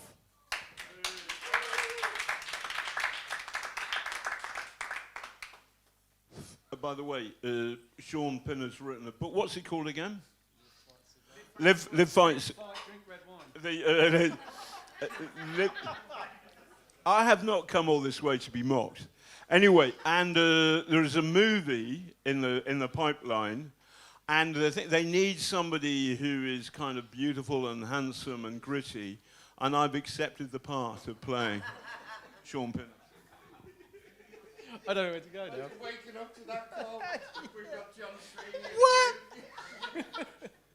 Okay, who's it? No, you can't say. No, I can't say at the moment. We're still in that phase. It's an old man. The Russians stole my home. Nobody's got more animosity to Russians than I have.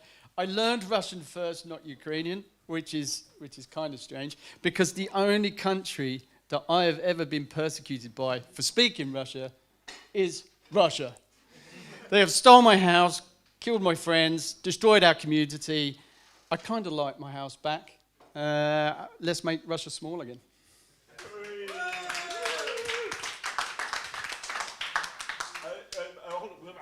Let me introduce. In the Battle of Kyiv, there was only one bar open in the whole of Ukraine, the Buena Vista, and Max is the boss of the Buena Vista. So he may have done many, many terrible things in his life, but when I needed a drink, I could find one in the Buena Vista. So I love Max to bits.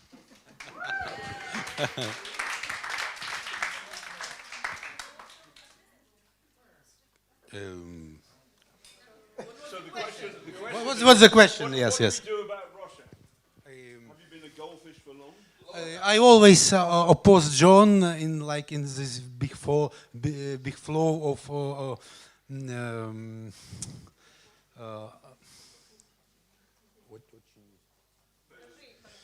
очень позитивный, очень оптимистичный. John always very optimistic. I'm opposite on it. So I think this question we will seek answers on this question in next year's and next VPD4 festival. So I prepare next year and give you historical answer with his historical background. Okay. Right now, how much time have we got left? 10 minutes, no pressure. Okay, questions. What do we do about Russia? Voices from the audience. Hands up, anyone in the audience. Here we go. Call sign Price. Originally a man who consumes Brighton Rock. Make it quick. Yeah, one question which is important is that what are we going to do about the soldiers who went into Bucha and raped the women and also men to be held accountable? Because at the moment, yes, it's been mentioned in the press and we know who they are, but when this war is over, how are we going to bring them from Russia to The Hague or wherever to face justice? Because another example, when the Novichok poisonings happened in Colchester, the people who did it weren't held accountable, really. The police went there and interviewed them, but they didn't face justice. Salisbury, yes, correction, yeah, not Colchester. Sorry. Sorry, there's a little part of me which is still a BBC reporter. We can't all answer this, but Kaylin. I was talking to a Ukrainian a while ago, and she basically said, when we win, we're not going to let anyone who is involved with any of this get away with it for a second. And no matter what state Russia is in, after this war is over, after its destruction, Ukraine is going to hunt down every single person that was involved with any atrocity like this to the ends of the earth for decades. I actually think that's true. They won't let a single Russian that was involved in this sleep soundly at night until everyone's been brought to justice. This country will do that for decades, maybe to 100 years.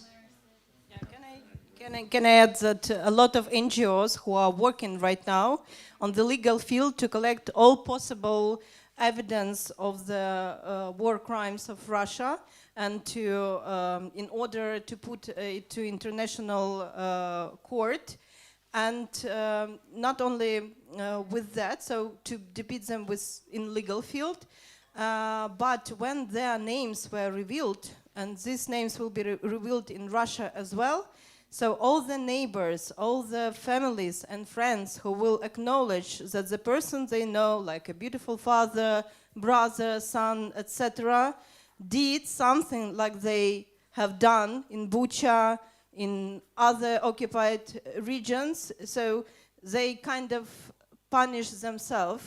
Yeah, but still, a lot of NGOs, a lot of governmental programs are now working 24/7 in order to prosecute guys who did that, and we have a lot of names.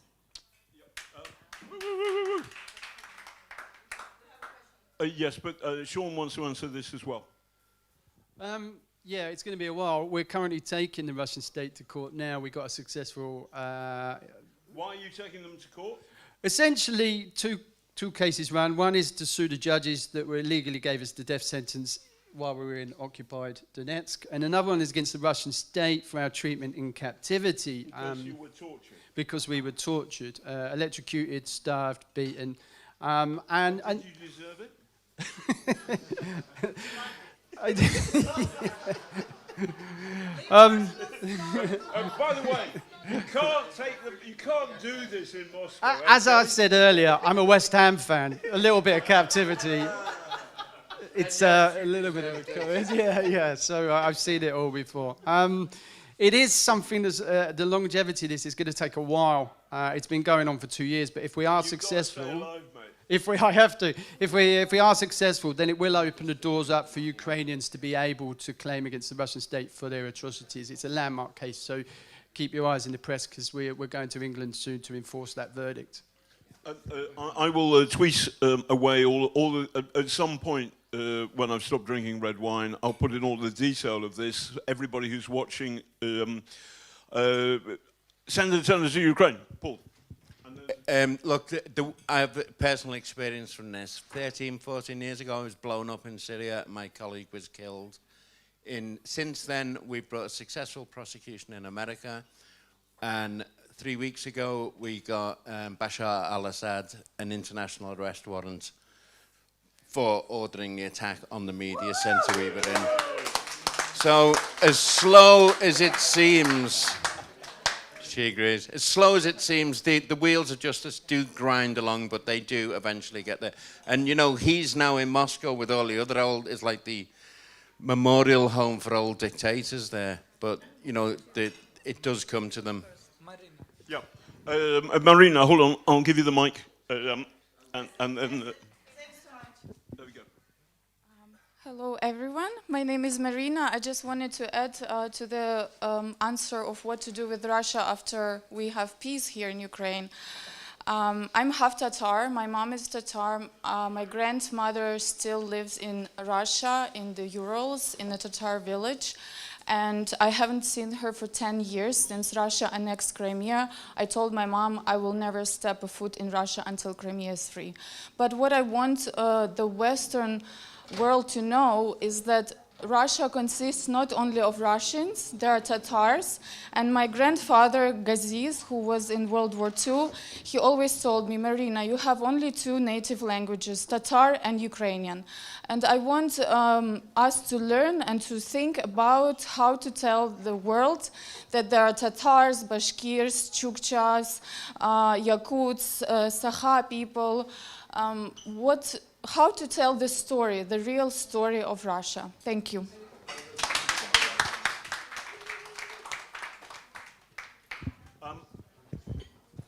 By the way, I think everybody on the panel is being a bit anti-Russia, and I think you may be being unfair. I'm playing Liberal Democrat here for the moment. However, I've been sanctioned by the Russian government, so I actually can't go back to Russia, so fuck them. Anyway,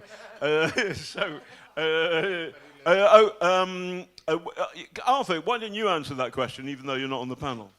The question was, what are we going to do about supporting the people imprisoned in the Russian Empire who aren't Russian, including especially the Tatars? By the way, my friend Yaroslav Ledigan and I, we are setting up a fish restaurant in Balaclava.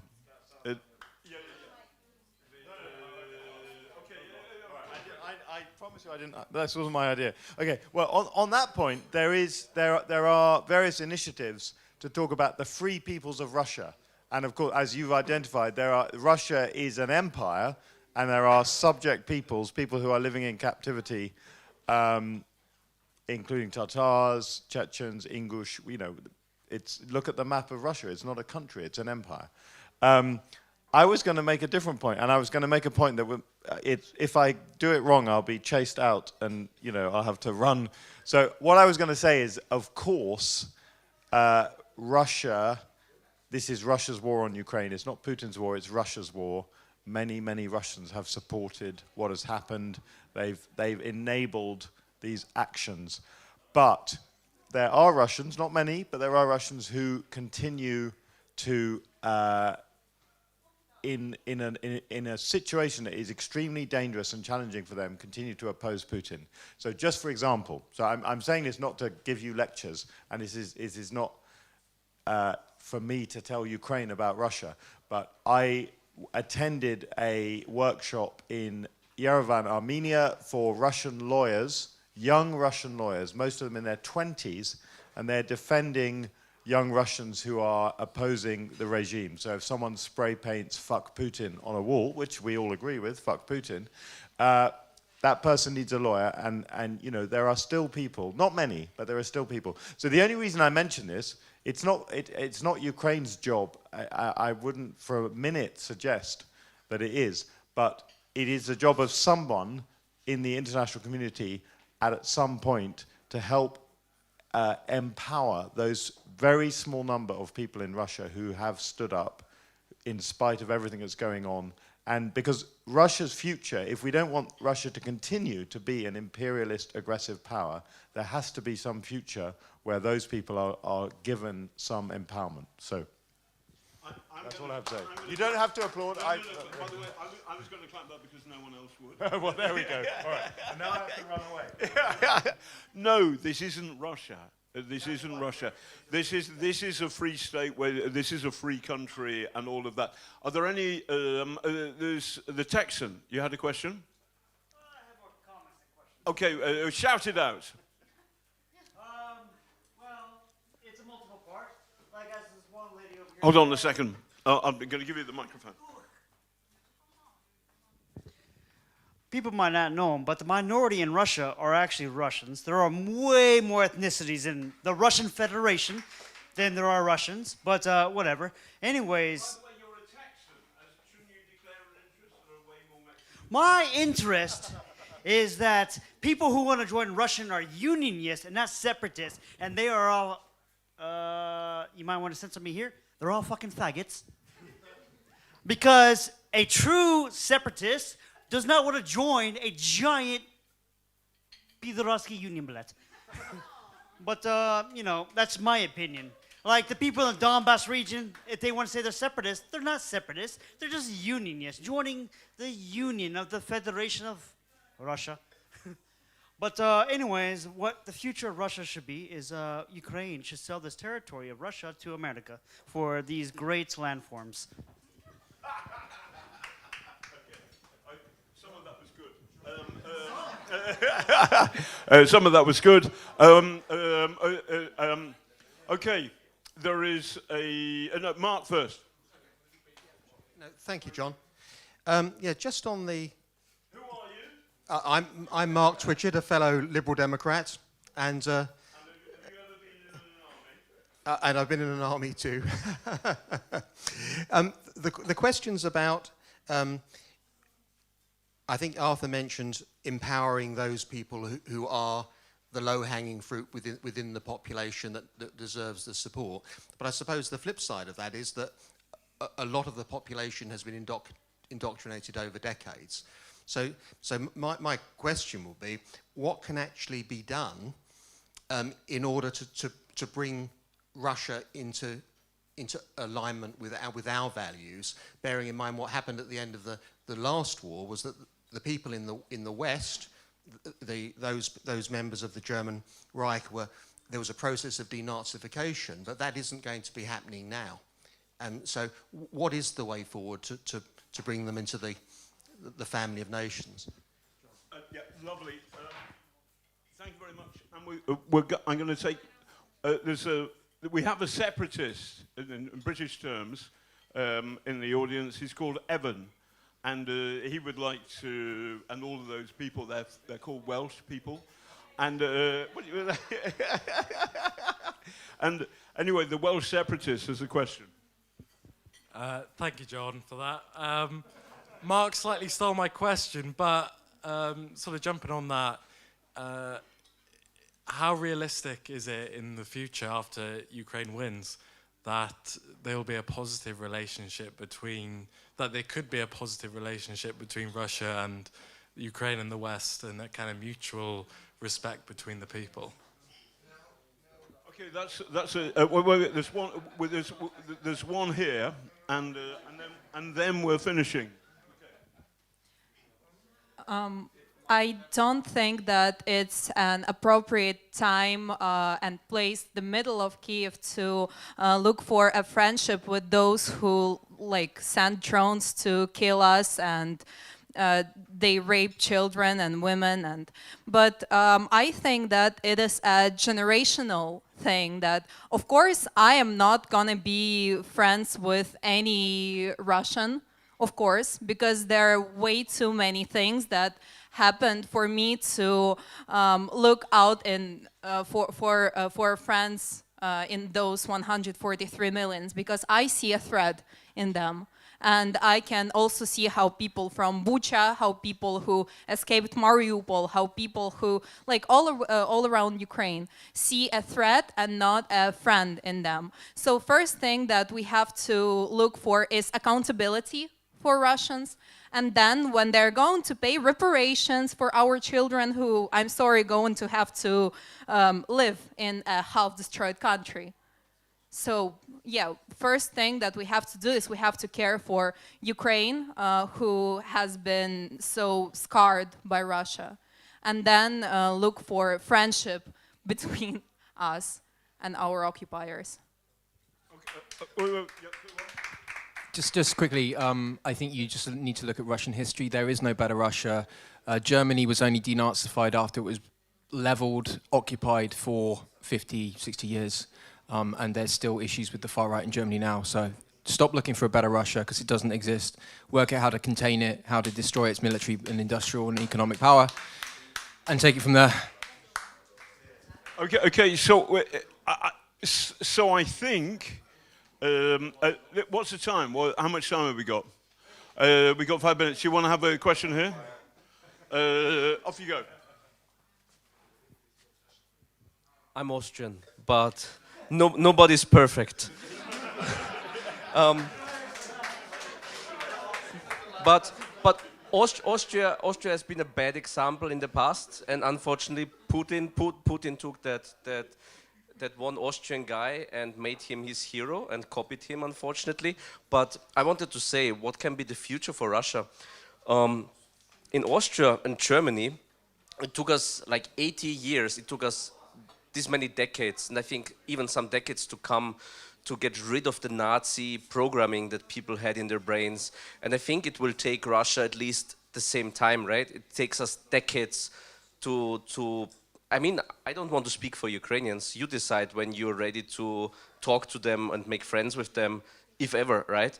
But yeah, I mean, now when I meet Jewish people, even if I was not, you know, around back then, I feel sorry for what Austria did to them. And I think Russians need to be the same. They need to be sorry for what they did. And they need to go through decades of education about their crimes conducted, their crimes over hundreds of years they committed against different nations, different republics, different people, ethnicities, which they tried to eradicate. And yeah, in Austria, Marshall Plan was working. Our integration into EU helped a lot to change people, and still we have currently 35% of people who vote for a party that's the descendants of former. Now I'm on record, on video. I don't want to say anything that gets me in trouble with those lawyers back home in Austria that still go around, you know, and sue us people, right, for this. Yeah, but so let's say we have 35% of people who are still kind of friends with this Nazi ideology or with Russian ideology.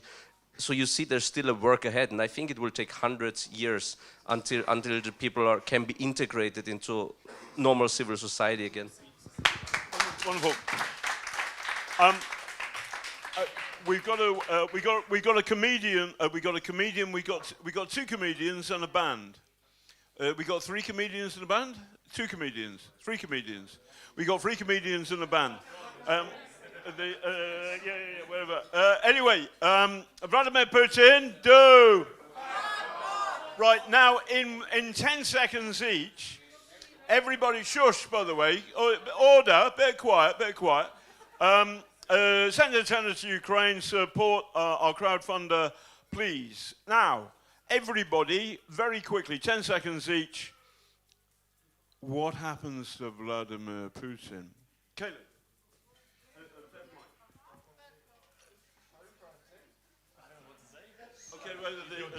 A lamppost in Dzerzhinsky Square. Yes. I learned a lot in captivity. Okay, anybody? Is anybody else want to do this? Here we go. I was talking to my daughter about this the other day, and she had this idea that when Russia is a liberal democracy, okay, you can laugh, but imagine if it was. And you know those little tourist trains that you go on, and you drive around, you see the thing, and as a driver has to tell you, and Putin has to drive the train.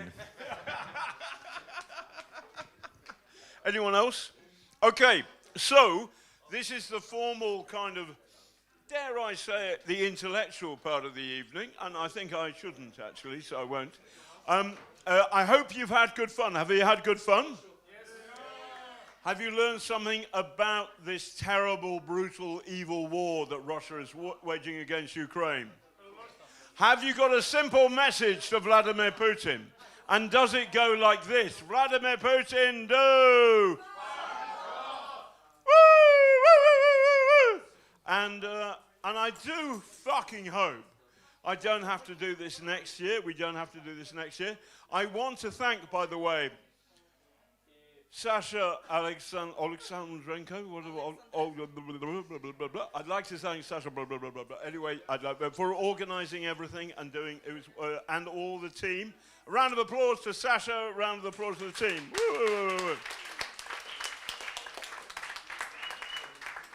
I'd like to thank the Ukrainian wine industry. Anyway, no, I won't do that. But I would and I do. I want to thank all of the people who've spoken today. All of them, but let's go with Kaylin and Arthur and Dima and the gunner and the West Ham fan and the man who opened the bar when no one else would open a bar. Give them a round of applause. And thanks to all the other speakers and all of our supporters. If you're in the West, if you're sitting on a comfy sofa, give some money to Ukraine. Support our crowdfunder Oh, and Vladimir Putin, do!